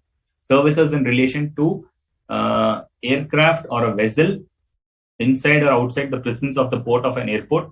Transportation of goods or passengers. These things are not covered, which means on these things GST will apply, but on other things GST will not apply. Basically, reverse charge will apply. So any services by the central government, renting of immovable property, on that reverse charge doesn't apply generally, but it applies in the next clause because renting of immovable property special case is there. That's why they have excluded from this para, but they've included in 5A. Okay, in 5 they've excluded, saying that renting of immovable property is excluded. Then services specified by the Department of Post by way of speed post, express parcel post, life insurance. On this thing, is it exempted? No, it is not exempted. On this, reverse charge will not apply, forward charge will apply, which means what? When I go to a post office, I give them saying that speed post services I need. They will charge GST on it under normal charge, which means under forward charge. Speed post service, express parcel service, life insurance service, and services provided to a person other than the central government, state government. Okay, if the postal authorities are providing services to a central government or state government department, then it is exempted. But if they are providing to businesses, then it will be taxable under normal charge. Fine. Then services in relation to an aircraft or a vessel inside or outside the presence of a port, which means aircraft port charges, handling charges, on all of that forward charge will apply because they are also government, right? All the ports are under the control of the government. So can we say all services by the central government is under reverse charge? No, not all services. Excluding these services, all other services will be under reverse charge.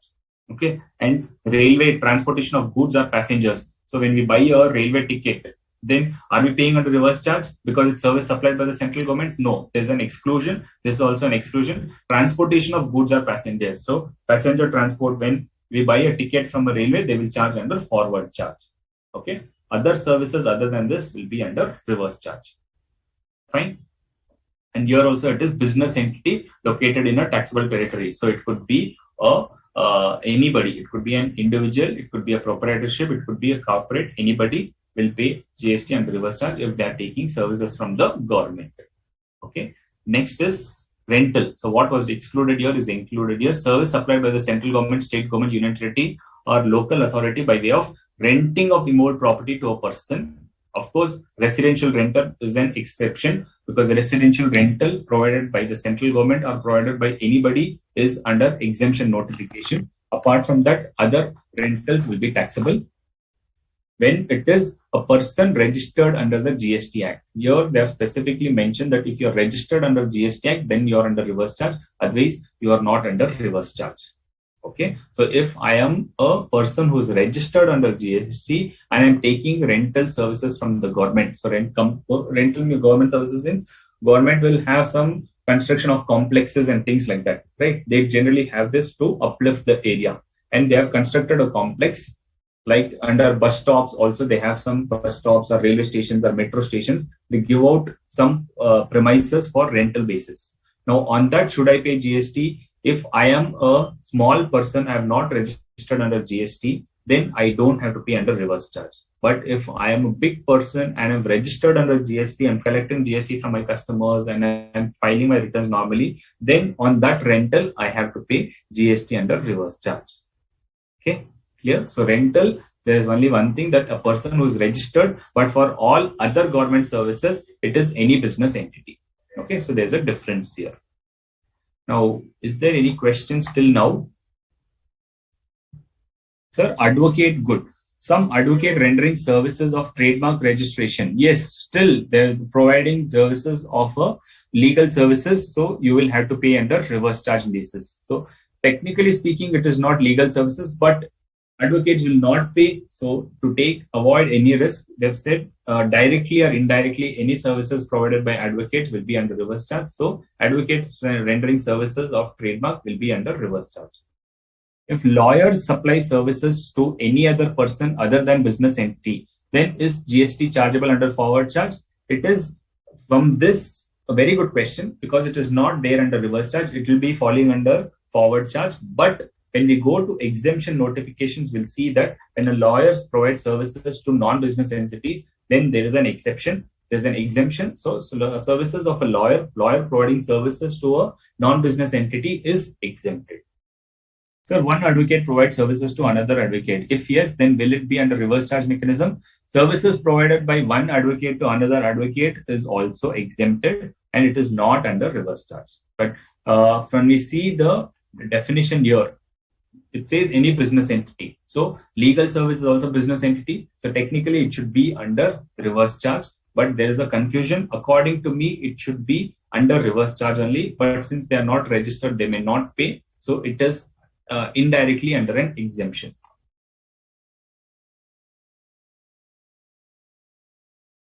So what is meant by located in a taxable territory, which means a foreigner who is coming to India or a foreign company who is taking any services will not be under GST, under reverse charge.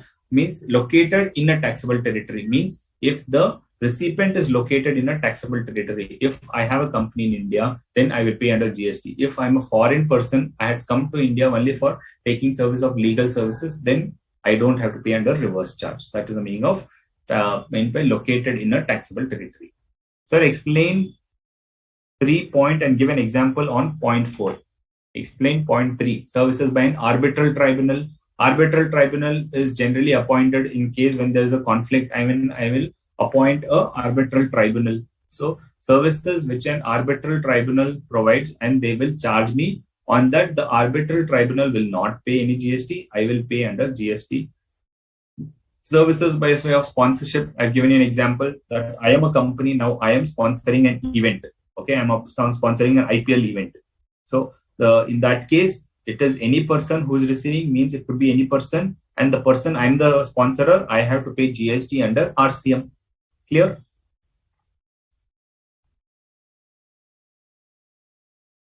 Yeah, very good. Next question is exactly that. Sponsorship means Pepsi sponsoring IPL. Who will pay a GST? Pepsi will pay GST. Sir, some ports are owned by Adani Group also. Ports are owned by the government itself, but they have given it on lease kind of a thing to the Adani Group and other things like that. Like even in Bangalore, we have this GMR who is taking it. They are maintaining, but it is primarily the government who is given it on an outsourced basis. Sir, in forward charge or RCM, different rate of GST or same rate of GST? No, it could be forward charge or reverse charge. The GST rate will be same. What is the rate on forward charge? Same rate will apply on the reverse charge also. Sir, why RCM is payable for used vehicle purchase? RCM payable for used vehicle purchase, we'll come to that. Great. But railways do charge IGST on AC tickets, right? Yeah, they charge IGST on ITSC ticket because location, because railways is located at one place, right? They're located in one centralized place, and they don't know who is the recipient. So they charge IGST unless we give our GST registration number. Suppose the railways are registered in Delhi and we give our Delhi number, then they will charge CGST and SGST. So lawyers cannot claim ITC also.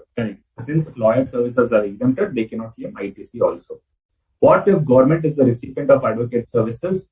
Services provided to government, when we come to exemption, we'll get to it. But generally, if advocate provides services to any business entity, can we call government as a business entity? We cannot call government as a business entity, so they are not liable under reverse charge. Very good. So if government is a recipient, yeah, that's cleared.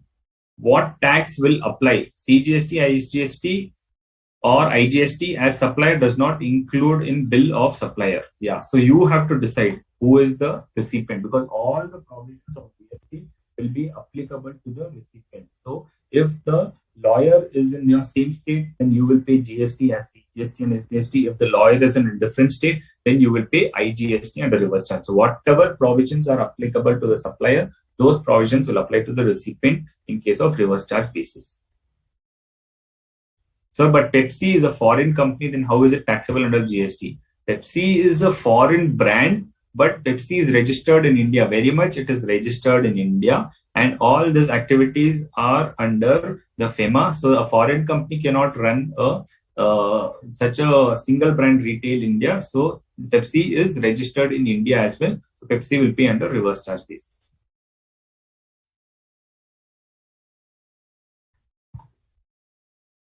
What is the motive behind RCM? Very good.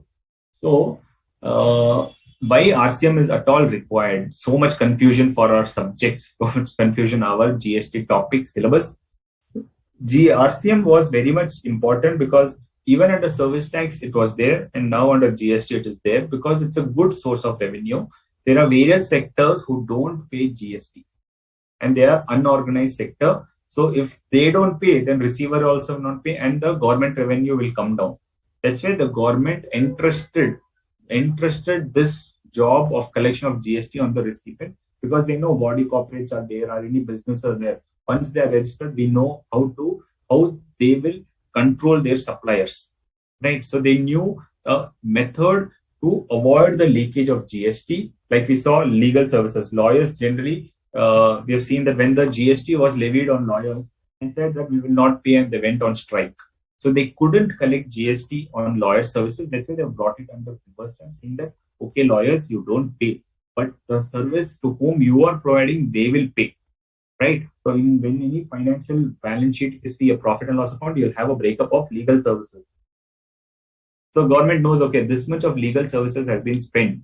And when they saw the statistics of how much legal services is paid, there was humongous amount of legal services paid, because every company will have some other legal work, right? So they saw that such amount is there. Now we cannot collect from lawyers. So can we leave it off? No, we cannot leave it off. We have to collect it. That's why they entrusted all the reverse charge on the recipient. Okay. They slowly started with one or two services and they expanded gradually.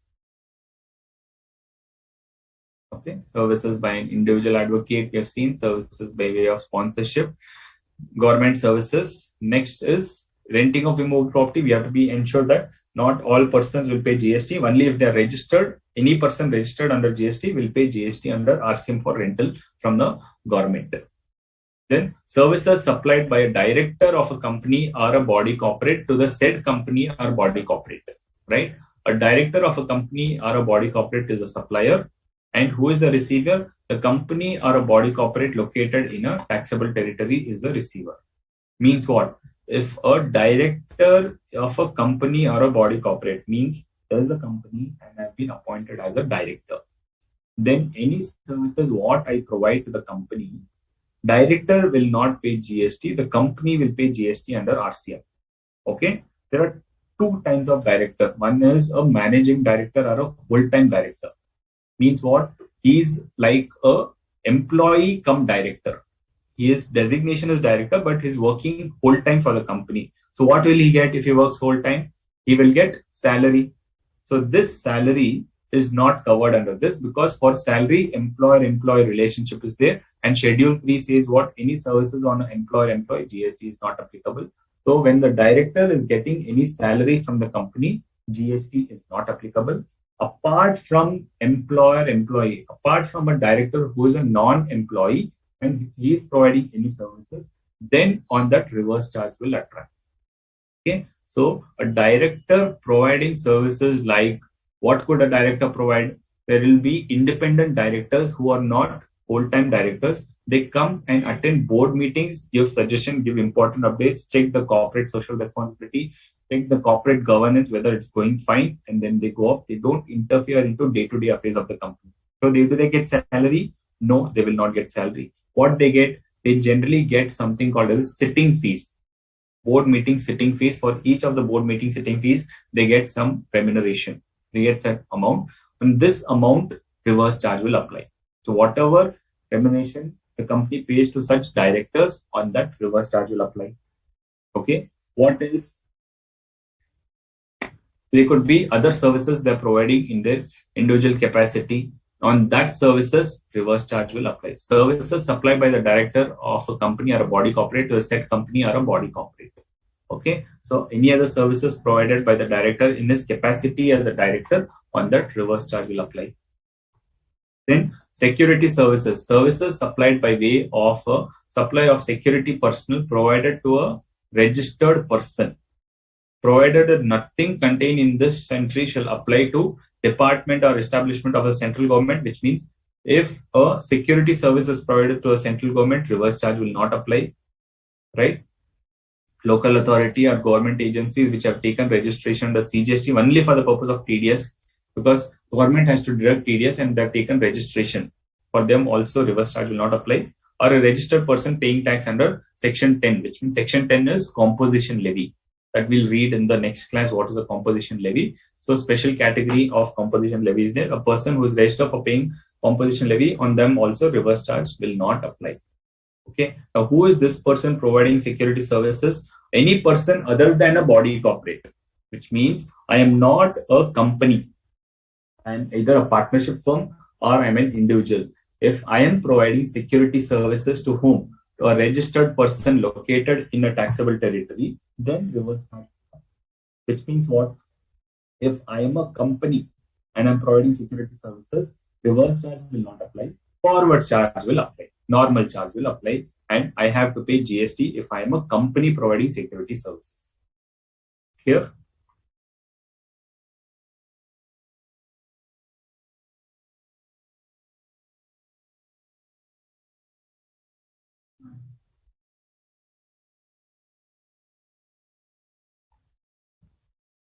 Ankur Singh, what is your question on what amount paid to director for these services? Income tax applied or no?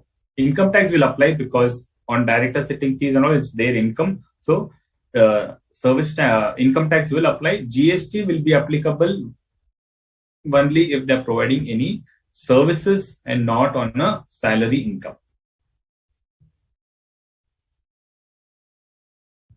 So you're clear with security services also. So if it's a body corporate providing security services, RCM will not apply. Forward charge will apply. Forward charge means normal charge. When I refer to word forward charge, means normal charge means the supplier will charge GST and receiver will pay to the supplier and supplier pays to the government. But if it's a non-body corporate, if an individual or if it's a partnership firm providing services to a body corporate, then the body corporate will pay the value of service to the security agencies. The respective tax on it, they will deposit to the government. So reverse charge, the advantage is if I am a receiver and I am paying GST under reverse charge, I will pay the GST to the government and I will get the credit of it on the basis of the challan. Because if the supplier would have been registered, he would have collected GST from me and I would have paid GST to him. Now that on the basis of invoice, I would have claimed the credit. So instead of supplier paying the GST, I am the receiver, I have paid the GST. So I can still claim the credit. Okay. So supplier pays the GST under and the input tax credit is claimed under reverse charge. The receiver pays it and he can claim the credit.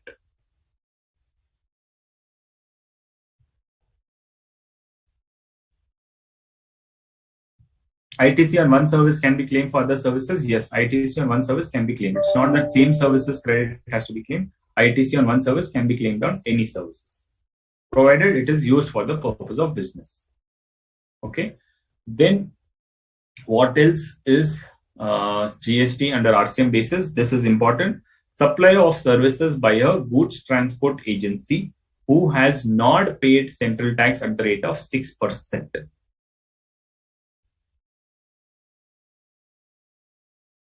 Supply of services by a goods transport agency. When the goods transport agency, the history is very big. That some goods transport agencies, when they said that whenever there's a big industry, everybody uses the services of transportation. So you goods transport agencies on you also will levy GST. So once we said that, lorry strikes started and whole transportation system went to a halt. That's when they decided that GTA service also will bring under reverse charge basis. So when they brought GTA service under reverse charge basis, then they said, no, if you bring under reverse charge, they will not get the credit, right? So they said, okay, some GTA services, fine boss, you pay GST and we will give you credit also.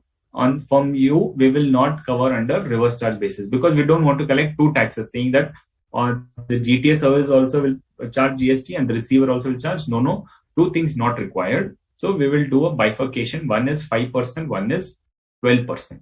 Okay. The supply of services by a goods transport agency who has not paid central tax at the rate of 6%. 6 means 6% CGST, 6% SGST, which makes it 12%. Who has not paid central tax at the rate of 12% in respect of transportation of goods by road to specified recipients. Means what? If a goods transport agency is charging 12%, then we don't have to pay GST under RCM, because when they are paying GST under 12%, they are paying GST to the government and they are claiming input tax credit. What is the other rate on GST? 2.5%, which means 2.5 plus 2.55%. So GST under reverse charge has to be paid under 5% in case of a reverse charge basis when the supplier is only a goods transport agency. Now, recipient of GST service is the person who is liable to pay freight for transportation of goods by road in a goods transport agency, right? So this means what? Who is the recipient? Now, I am transporting goods as a seller from Karnataka to Andhra Pradesh. From Karnataka to Andhra Pradesh, when I'm supplying, the goods transport agency is engaged by me, but I'm saying that no, I will not pay once you deliver the goods collected from the customer. So I am engaging him, but payment is made by the customer. So who is the recipient? Recipient of GST service, GTA service, is the person who pays or is liable to pay freight. So recipient is liable to pay freight. So he is the recipient. So in GTA, three people are involved. One is GTA, one is the person who is dispatching the goods, one who is receiving the goods. So dispatching and receiving, who is the person who is called as recipient? If I pay the amount to the GTA as a supplier, I will be the recipient. But if the receiver of the goods is liable to pay, then he will be the recipient. So if I am falling under one of these 6 categories, then I will pay GST under reverse charge. If I am not falling under these 6 categories, I don't have to pay. Okay. 7 categories basically. So if the recipient is liable to pay amount to the GTA, then he will be, if he is falling under these 7 categories, then he has to pay. But if I have to pay as a supplier, then if I am falling under these 7 categories, I will pay. Okay. The supplier who is a goods transport agency. Supplier is a goods who's a goods transport agency. A goods transport agency is a person who takes the goods from one place to another and issues a consignment note. So a consignment note is very important because he takes the responsibility to move the goods from one place to another place, and he takes the complete responsibility for the safety of the goods. So if it's a lorry agency, just a lorry agency is not a goods transport agency. Any movement is goods is not a goods transport agency. A person who gives a consignment note is only a goods transport agency. Okay. So if a goods transport agency is giving you a consignment note, then if you are falling under one of these 7 categories, then you are a recipient to pay GST under reverse charge basis. Now, who are these 7 category of people? Any person who is registered by the government, any factory who is registered under the or governed by the Factories Act. So, if you are a company and you are registered under the Factories Act, or you're in proprietorship also, if you're registered under the Factories Act, then you are liable. Then, second is any society registered under the Societies Registration Act. Okay, if you're a society registered under the Societies Registration Act, then also you are a recipient. Any cooperative society established by the Cooperative Societies Act or any law. Okay. Then fourth category is any person registered under GST. Covered, no? This will cover major of them, whether they are registered under Factories Act or anything, they are registered under GST covered, or any body corporate, which means any body corporate means any company who is not registered under GST, because if you are registered, you're already falling under category D. Now, when they say any body corporate established by or under any law, it could be any company who's established, they will also get covered. Or any partnership firm, whether registered or not, including association of persons, they will also get covered. Or any casual taxable person located in a taxable territory. Casual taxable person, a special category of person who are registered, but if they are also there, then they are also covered. So all of this 7 categories, one of them they will get fall. If they fall under one of these categories, then GST has to be paid by the recipient. Provided that nothing contained in this entry shall apply to services provided GTA by way of transportation of goods in a goods transport by road to a department or establishment of the central government or state government or union territory or local authority or government agencies, which has undertaken registration under the GST Act only for the purpose of deducting TDS. Okay. So government agencies, if they have just registered for the purpose, because they have said, no, one category is any person registered, which means government also will get covered. But if the government is taking registration only for purpose of deducting TDS, and they have not taken registration for any other purpose, then they will not get covered. Clear?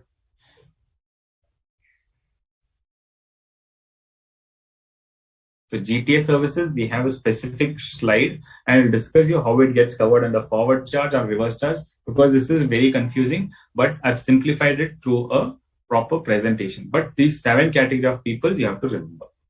Okay. Then services provided by way of renting of any motor vehicle, which is designed to carry passengers, where the cost of the fuel is included in the consideration charged from the service recipient provided to a body corporate.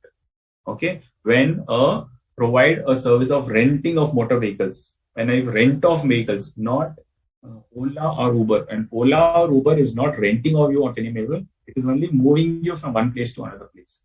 Okay, it's only a cab service that is not under reverse charge, that is always under forward charge, or that is under e-commerce category. But if you are renting any motor vehicle, okay, for a specified duration, wherein they are charging you not only for the vehicle, but including the fuel cost, saying that hourly I will charge you 500 rupees, which includes how much ever you roam, it includes the fuel cost. On such services, reverse charge will apply when who is a service provider? Any person other than a body corporate. So if it's a body corporate providing this rental of motor vehicles, then the company will pay. But if it's any person other than the body corporate who supplies the services to a body corporate and does not issue the invoice charging central banks at the rate of 6%, again 6% issue here. If they are charging 6%, it is not under reverse charge. If they are not charging a 6%, then under reverse charge. Reverse charge to whom? Any body corporate located in a taxable territory. This also I'll explain through a chart. These two are a little confusing, so I'll explain this specifically through a chart. Okay. Apart from this, other reverse charge which may not be important but relevant, which is mentioned in the notification. Service supplied by any person by way of transfer of floor space index or a long-term lease. Service supplied by an insurance agent to an insurance company. Service supplied by a recovery agent to a banker, or services supplied by a music composer, photographer, artist, or the like to a music company, or an author to a publisher. So these are all just specific things which may come up. Nothing much to explain here, just to remember it. So insurance agent provides services to a company, then insurance agent will not charge GST. The company paying insurance agent fees, insurance agent commission, they have to pay GST under reverse charge. A recovery agent, bankers generally give loans and things like that, right? Like when they give loans and amount is not recoverable, they will appoint recovery agents to collect the money. So thus recovery agents will charge something. Now you cannot expect these recovery agents to pay GST. So government has said that, okay, on recovery agent charges, whatever you have paid, on that you pay GST under reverse charge basis. Who is the receiver? It could be a banking company or a financial institution or a NBFC. Now a music composer, photographer or a artist, he provides services either to a music company or producer or any person. So basically, who is developing the module? Okay, so music composer, photographer, or artist providing services to a music company or a producer, then the music company or producer will have to pay GST under RCM. Don't disturb them. Music composers, let them compose the music. You don't worry about GST because the receiver will pay the GST. Author gives his writing to a publisher. Now, a book author like V.S. Date sir, he's an author. He provides his content to a publisher. Publisher is the taxman. So the publisher will pay GST under RCM. V.S. Date sir will not pay. Okay. Member of overseeing committee constituted by the RBI. So when there is a committee constituted by the RBI, the members will not pay. The RBI will pay.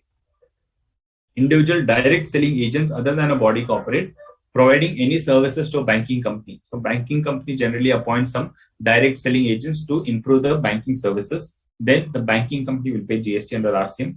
A business facilitator providing services to a banking company. So business facilitator provides, say, kinds of helps them in getting loans and things like that. So that services of a business facilitator is under reverse charge. An agent of business correspondent. Services provided by an agent of a business correspondent to a business correspondent again is under RCM. Then there are lenders. That's a person who deposits the securities registered in his name or in the name of any other person duly authorized on his behalf with an approved intermediary for the purpose of lending under the scheme of SEBI. So there is a scheme of SEBI that says that the lender will be a supplier and borrower is the recipient. Then in that case, the borrower will pay under reverse charge. Then one important thing under reverse charge, which is what we have discussed from beginning, is there under the IGST notification, because all of the services were there under the normal within the territory. Now outside the territory of something, it is under IGST, correct? Because on import, what is said, what is applied, IGST is applicable. So there is a notification under IGST, which means says that any taxable person located in a non-taxable territory and the person located in a taxable territory other than a non-taxable online recipient. Okay, means a services supplied by any person who is located in a non-taxable territory to any person other than a non-taxable online recipient. Why is this exception there? So what is this saying is basically when you do any import of service, the person who is importing has to pay GST under RCM. Right? We know that on import, what is payable on import of goods, we pay customs duty and IGST. And on import of services, what will pay? Import of services will pay IGST. That is because of this notification. Other than a non-taxable online recipient, there is a special category of person called as online recipient. So when I said this example of the Ghana app, Spotify, right? Somebody has said the example of Spotify. When a receiver of a Spotify, okay, and I download the app and pay some subscription charges, and the Spotify is not registered in India, then Spotify will pay GST on it. I will not pay. Okay, because Spotify, when they supply so many services to an individual, and there is a consideration, and it is for a non-business purposes, it is taxable under GST, but the receiver will not pay GST. So they have said that the service provider will pay GST, okay, and not the receiver. But in all other cases, when I am registered under GST, I will pay GST under reverse charge mechanism. Clear? Okay, let's start with your questions now.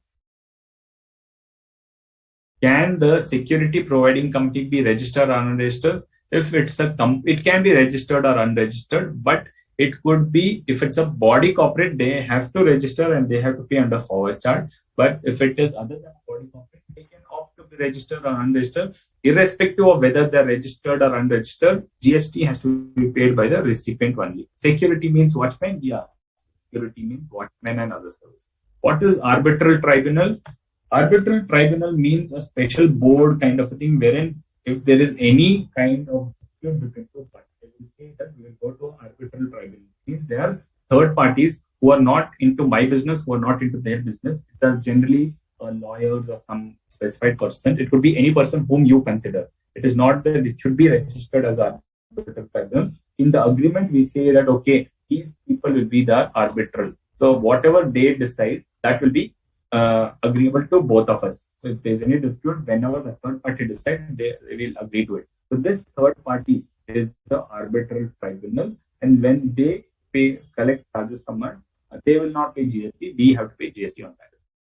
Sir, it means an amount paid to director for his services government received from both director as income tax and from company as GST. Yes, correct. On everything that applies, no, on any transaction, both income tax and GST is applicable. That's fine because income tax is on profit and GST is on that specific transaction. Any definition of consignment note under GST? No.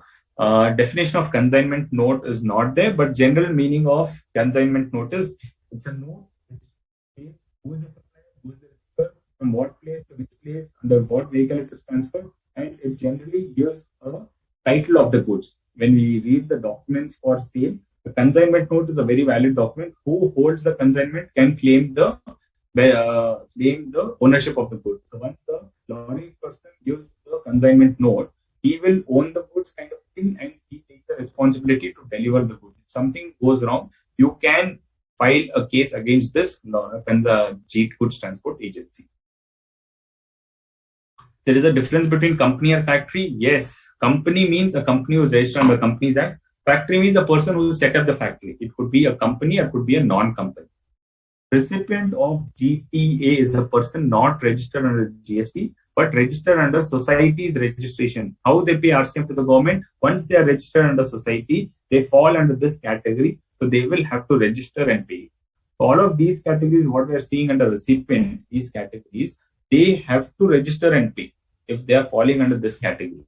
When they say business entity, which means they are under just a business entity, they were not registered. So once they receive one of these services, they will fall under registered thing. Then they become a registered person and a business person. So they will automatically fall under registration category once they take one services. Author can pay tax under forward charge? No, author cannot pay tax under forward charge. Author will always be under reverse charge only. Can you please re-explain sponsorship with an example?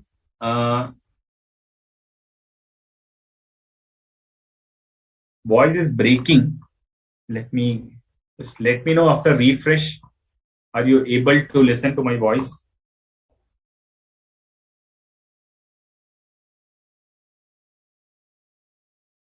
Okay, Pooja. Your explanation on sponsorship.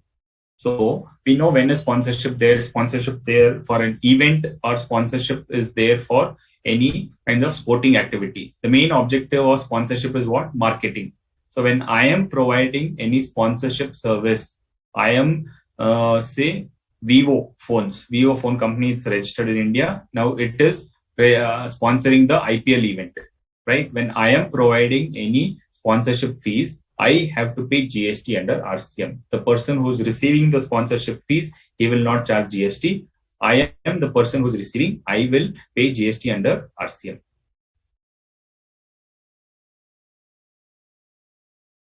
So notification, is my voice clear now? So notification of IGST means on import of services by registered person, IGST will be levied. And sir, easier, is it not so, sir? Yes, it is very easier. When I'm import of services, I will pay GST under RCM.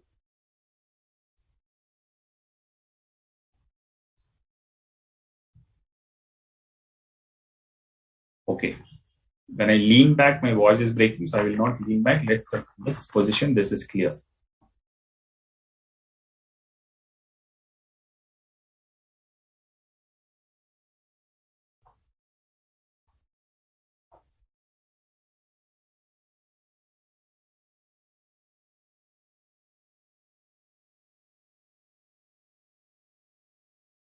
Okay.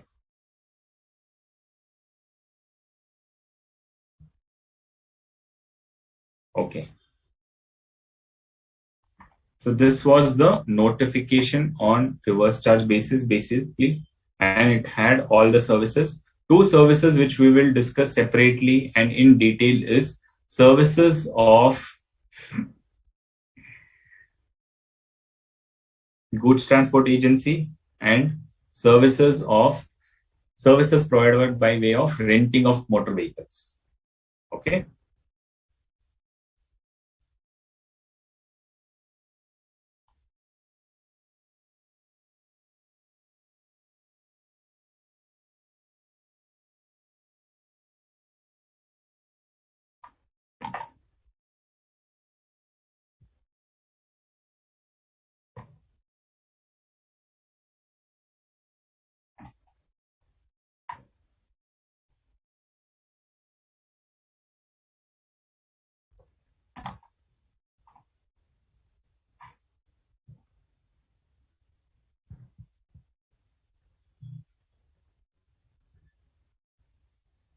Okay. Is there any penalty for default payment of GST? Yes. If you default in payment of GST, interest is payable and penalty is payable for late filing of the returns.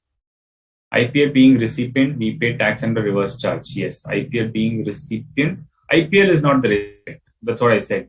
So in an IPL case, IPL is not a recipient. IPL is a provider. IPL is a provider. The person who's paying the sponsorship has to pay GST, not the IPL. IPL is a service provider. They will not pay any GST here. So we'll understand what happens in case of GTA service. Okay, a little confusing. So let's clear this. You'll have to remember a few things over here.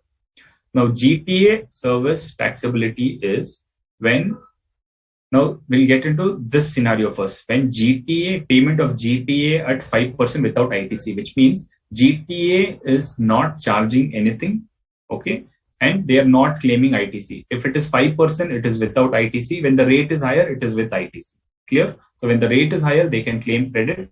If it is the rate is lower, they cannot claim the credit. So in the GTA normal bill, they will just saying consignment note on this transportation from Karnataka to Jammu Kashmir, 40,000 rupees. This is the GTA service. So I'll pay 40,000 rupees. If it is to a registered person, if I am registered person, reverse charge is applicable and recipient who pays the freight is liable to GST, right? It is applicable to as reverse charge. And if I am a person who is a recipient and I am liable to pay GST, clear, very clear.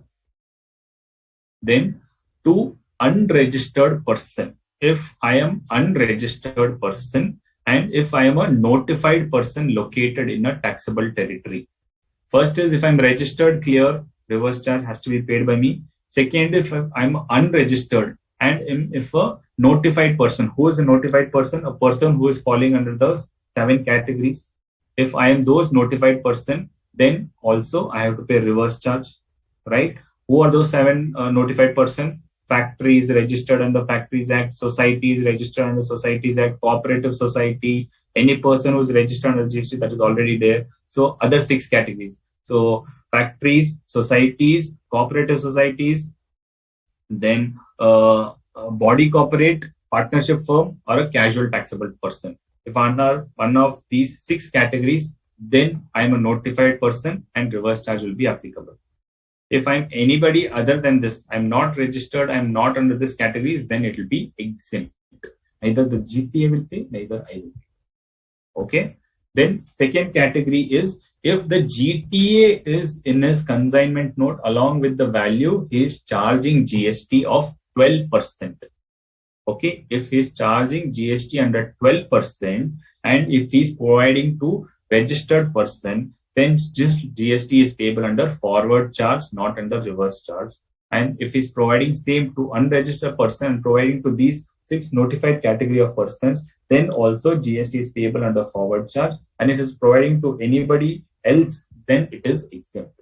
Which means if GTA is providing services from one place to another place for movement of your household utensils, and you are not registered and not falling under any of these 6 categories, then the household movement of goods is exempted under GST, not liable to GST. But if it is a person who's using it for his business purposes and the GTA is charging 12%, then it is always under forward charge, not under reverse charge. So simple rule, if GTA is giving you a consignment note and if charging you GST at 12%, it means he will pay to the government. But if he's not mentioning anything, then you will have to pay GST under reverse charge at 5%. Clear? To understand this better, one more presentation. Service recipient. Now, this service recipient is one of these 7 fellows, and or he belongs to another category. If he's belonging to 7%, 7 categories, including that he is registered under GST, then RCM is applicable at 5% and GST is liable on of the above 7. And if it is under forward charge, if it is at 12% to be paid by the GTA. Okay, if you are one of these fellows, then you have to pay under 12%, 5%. But if it's charging 12%, then it is under forward charge. If it is to any other person, then it is exempted. Okay, now to determine this 7%, I have taken a small example to make you understand this. But understand that if you are a recipient, now there could be 2 people, one is supplier, one is receiver. Who is paying GTA? That is very important. Let's understand this through an example.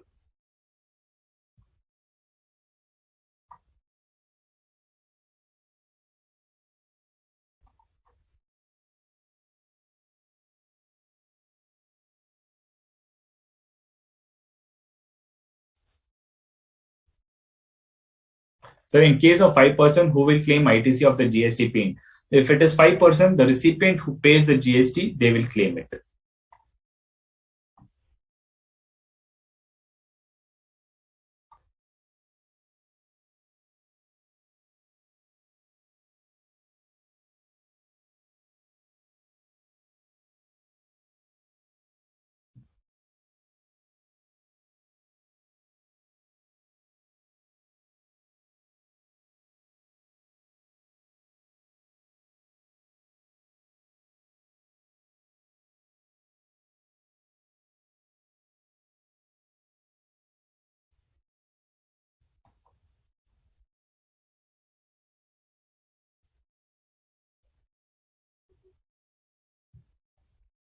Okay.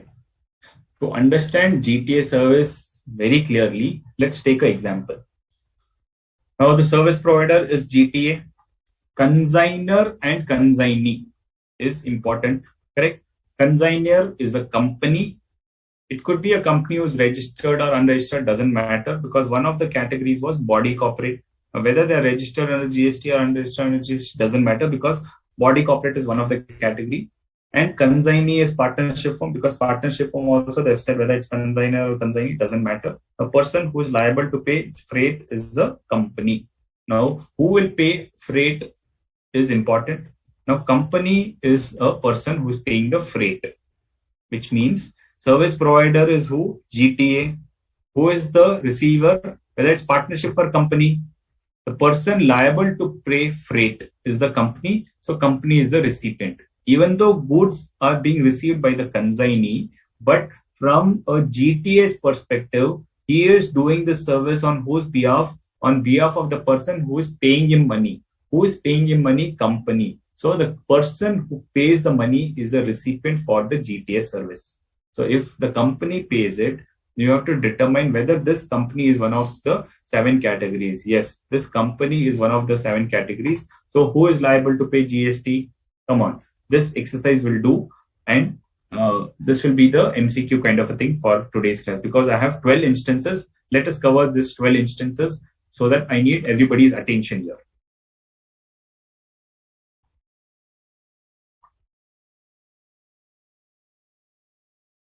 GTA under forward charge, then service provider to an unregistered person to business transportation, GTA can collect GST at 12%.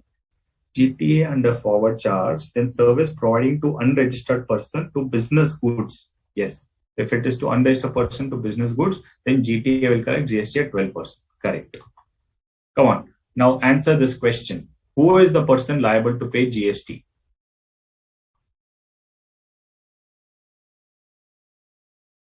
Very simple. In this case, it is the company who will pay, because they are the recipient, correct? So company will pay the GST under reverse charge. Second instance, I will wait for answers for the second instance. For first one, I did not wait because it was simple. Second instance, a GTA provides services to partnership firm. Now they could be registered or unregistered. Consigner, he is the consigner. A partnership firm consigns the goods to a consignee who is a registered dealer, Mr. A. Who is the person liable to pay freight? Mr. A is liable to pay freight. Now, who will pay GST?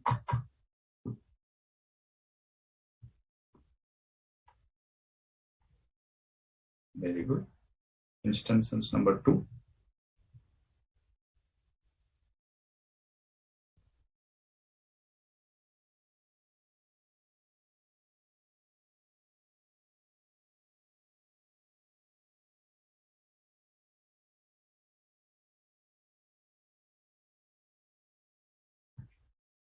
Come on, I'm getting very less responses.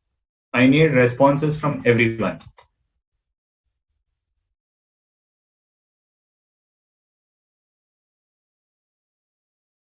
Good, Madhuri, your answer for the third one also.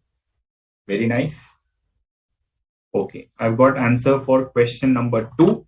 That since Mr. A, okay, is a registered dealer, so he will pay GST under RCM. That's right. Third instance, partnership firm, same scenario, consignor, consignee, but payment is happening by the partnership firm. So, of course, in this case, partnership firm will pay GST under RCM. Fine. Then fourth instance, cooperative society is the consignor and registered dealer Mr. A is the recipient and Mr. A is liable to pay freight. So what happens in case of 4 and 5? Let's combine together because it's the same scenario. In this case, Mr. A is paying. In this case, cooperative society is paying. What is the answer for 4 and 5?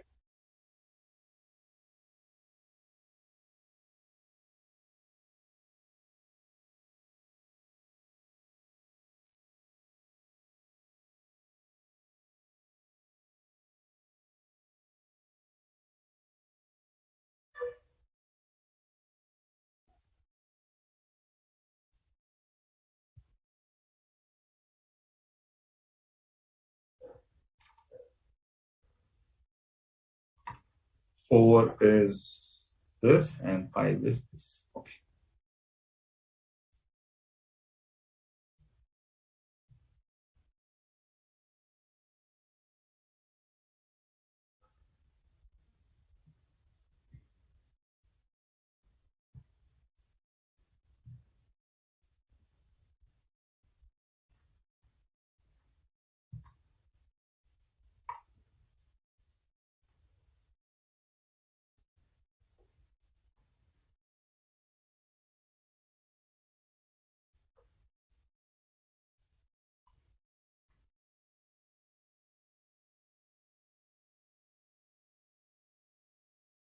Wow.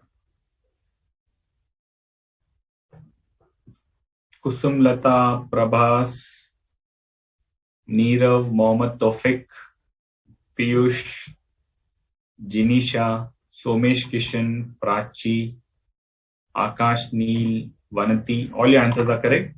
So in case of 4, it is Mr. A, and in case of 5, cooperative society. Well, in case of 6, what happens? Company A is registered or unregistered, and company B is registered or unregistered.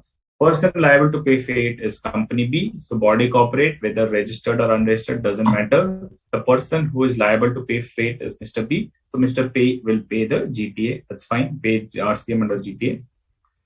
Now question number 7 and 8 together. Question number 7 is unregistered dealer A provides consign some goods to dealer Y, who is registered. Now, who is paying liable to pay freight is unregistered dealer in instance number 7. In instance number 8, the consignee pays the GTA. So, in this instance, who will pay GST under RCM? 7 and 8. What if in case the partnership firm is unregistered? in case 3, even if partnership is unregistered, it will not affect because partnership firm is one of those 7 categories, right? So if they are one of those 7 categories, partnership firm, whether registered or not, including LOP, then still they will be treated as recipient and they will pay GST under RCM.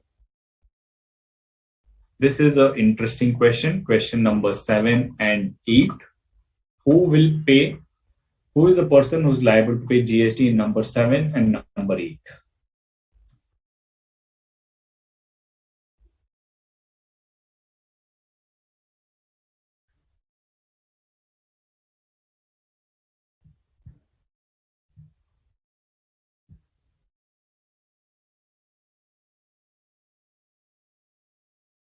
Nirav, you have answered 8, answer 7 also.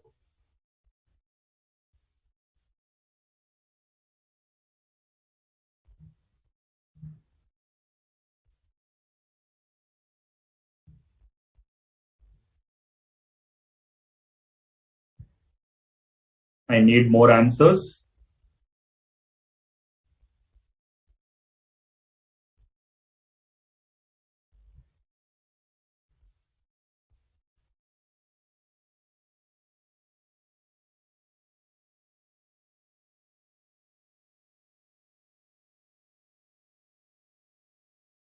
I have not got even one single correct answer for 7 and 8.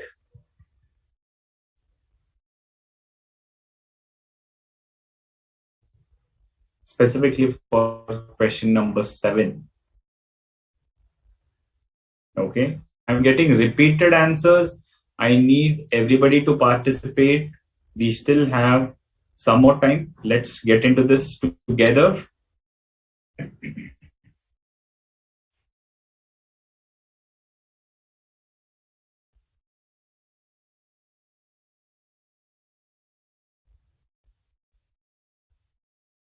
Puneet Yadav, your answer is correct. Since I've got the correct answer, let's do this. Who is the service provider? GTA. Who is the receiver? Register 7 number. So GTA is the service provider. Receiver is unregistered dealer A. Since he is unregistered, will he pay GST? No, he will not pay GST because he is not registered. Is he falling under any of those 6 categories? No, he's not falling under the 6 categories. So what we said, if it is not falling under 6 categories, if it's any other recipient, then it is exempt. So when it is exempt, then nobody pays the GST. So in point number 7, recipient is who registered, unregistered dealer A. The recipient will not change to Y. It will always be the person who is paying to the GTA. So we have clearly mentioned who is the person liable to pay the freight, unregistered dealer A. If it's an unregistered dealer A who is not registered, then it will be an exempt supply. Okay. In question number 8, if he is a registered dealer, then he will pay. If it's an unregistered dealer in 7, then it is an exempt supply. GST is not payable. Clear? That is what I wanted from 7, that the liability doesn't shift to the other person who is the recipient. It doesn't matter whether it's a tax planning or no. This is there in the system. This is how the GST is framed. This is how the notification is given, saying that if you are one of the 7 categories and you are a recipient, then you pay GST. Clear? So 7, intention was to make you understand that if you are unregistered and you are a recipient, you don't pay GST under RCM. Clear?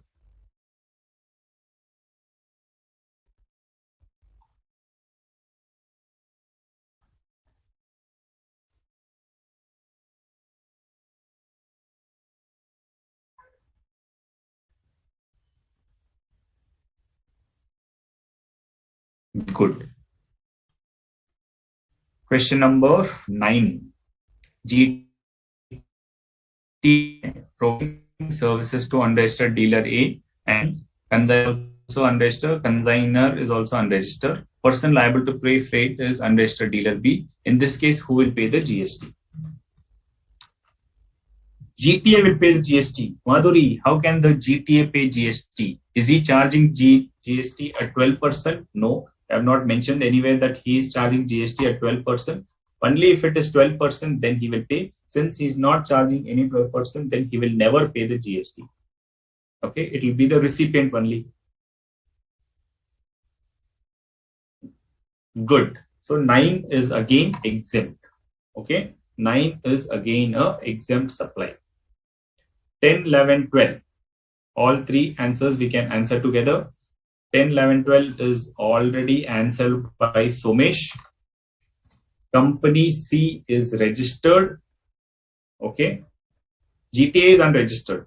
Earlier cases, GTA was registered. In this case, 10, 11, 12, GTA is unregistered. Consignor is company C, whether it's registered or unregistered, and consignee is partnership firm. Person liable to pay freight is company C. What happens in that case? In question number 11, unregistered dealer A, registered dealer Y, so registered dealer Y is paying it. Then unregistered dealer A and registered dealer B, and unregistered dealer B is paying. What happens in this scenario? Great. 9. Now everybody is clear that it is exempt. Very good. 10, 11, 12. Answer together.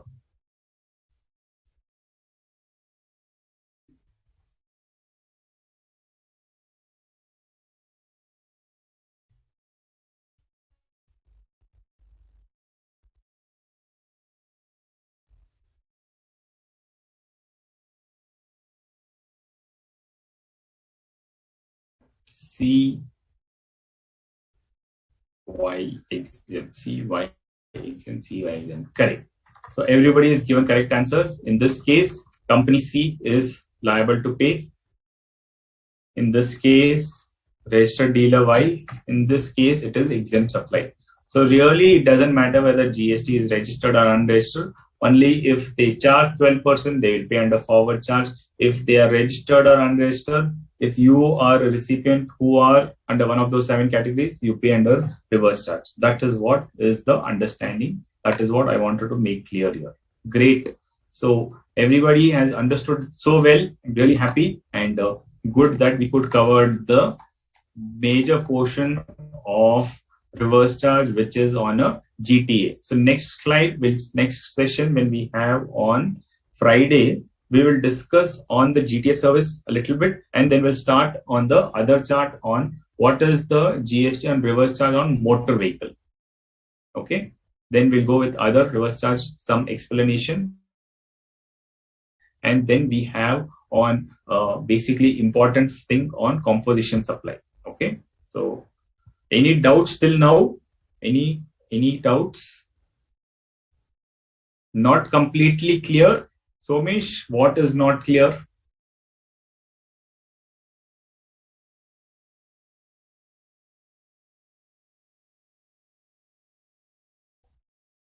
Good. Yes. These types of questions make you confidence. That is very nice.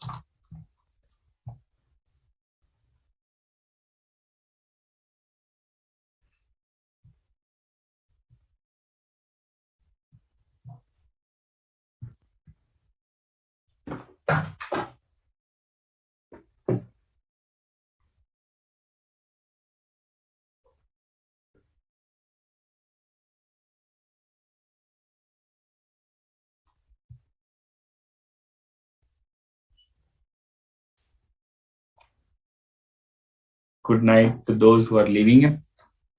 Good.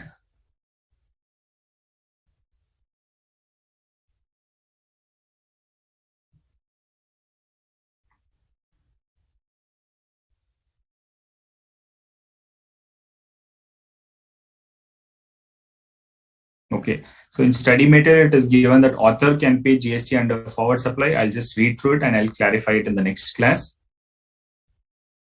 Notes not updated because I wanted to update the MCQs and then share it.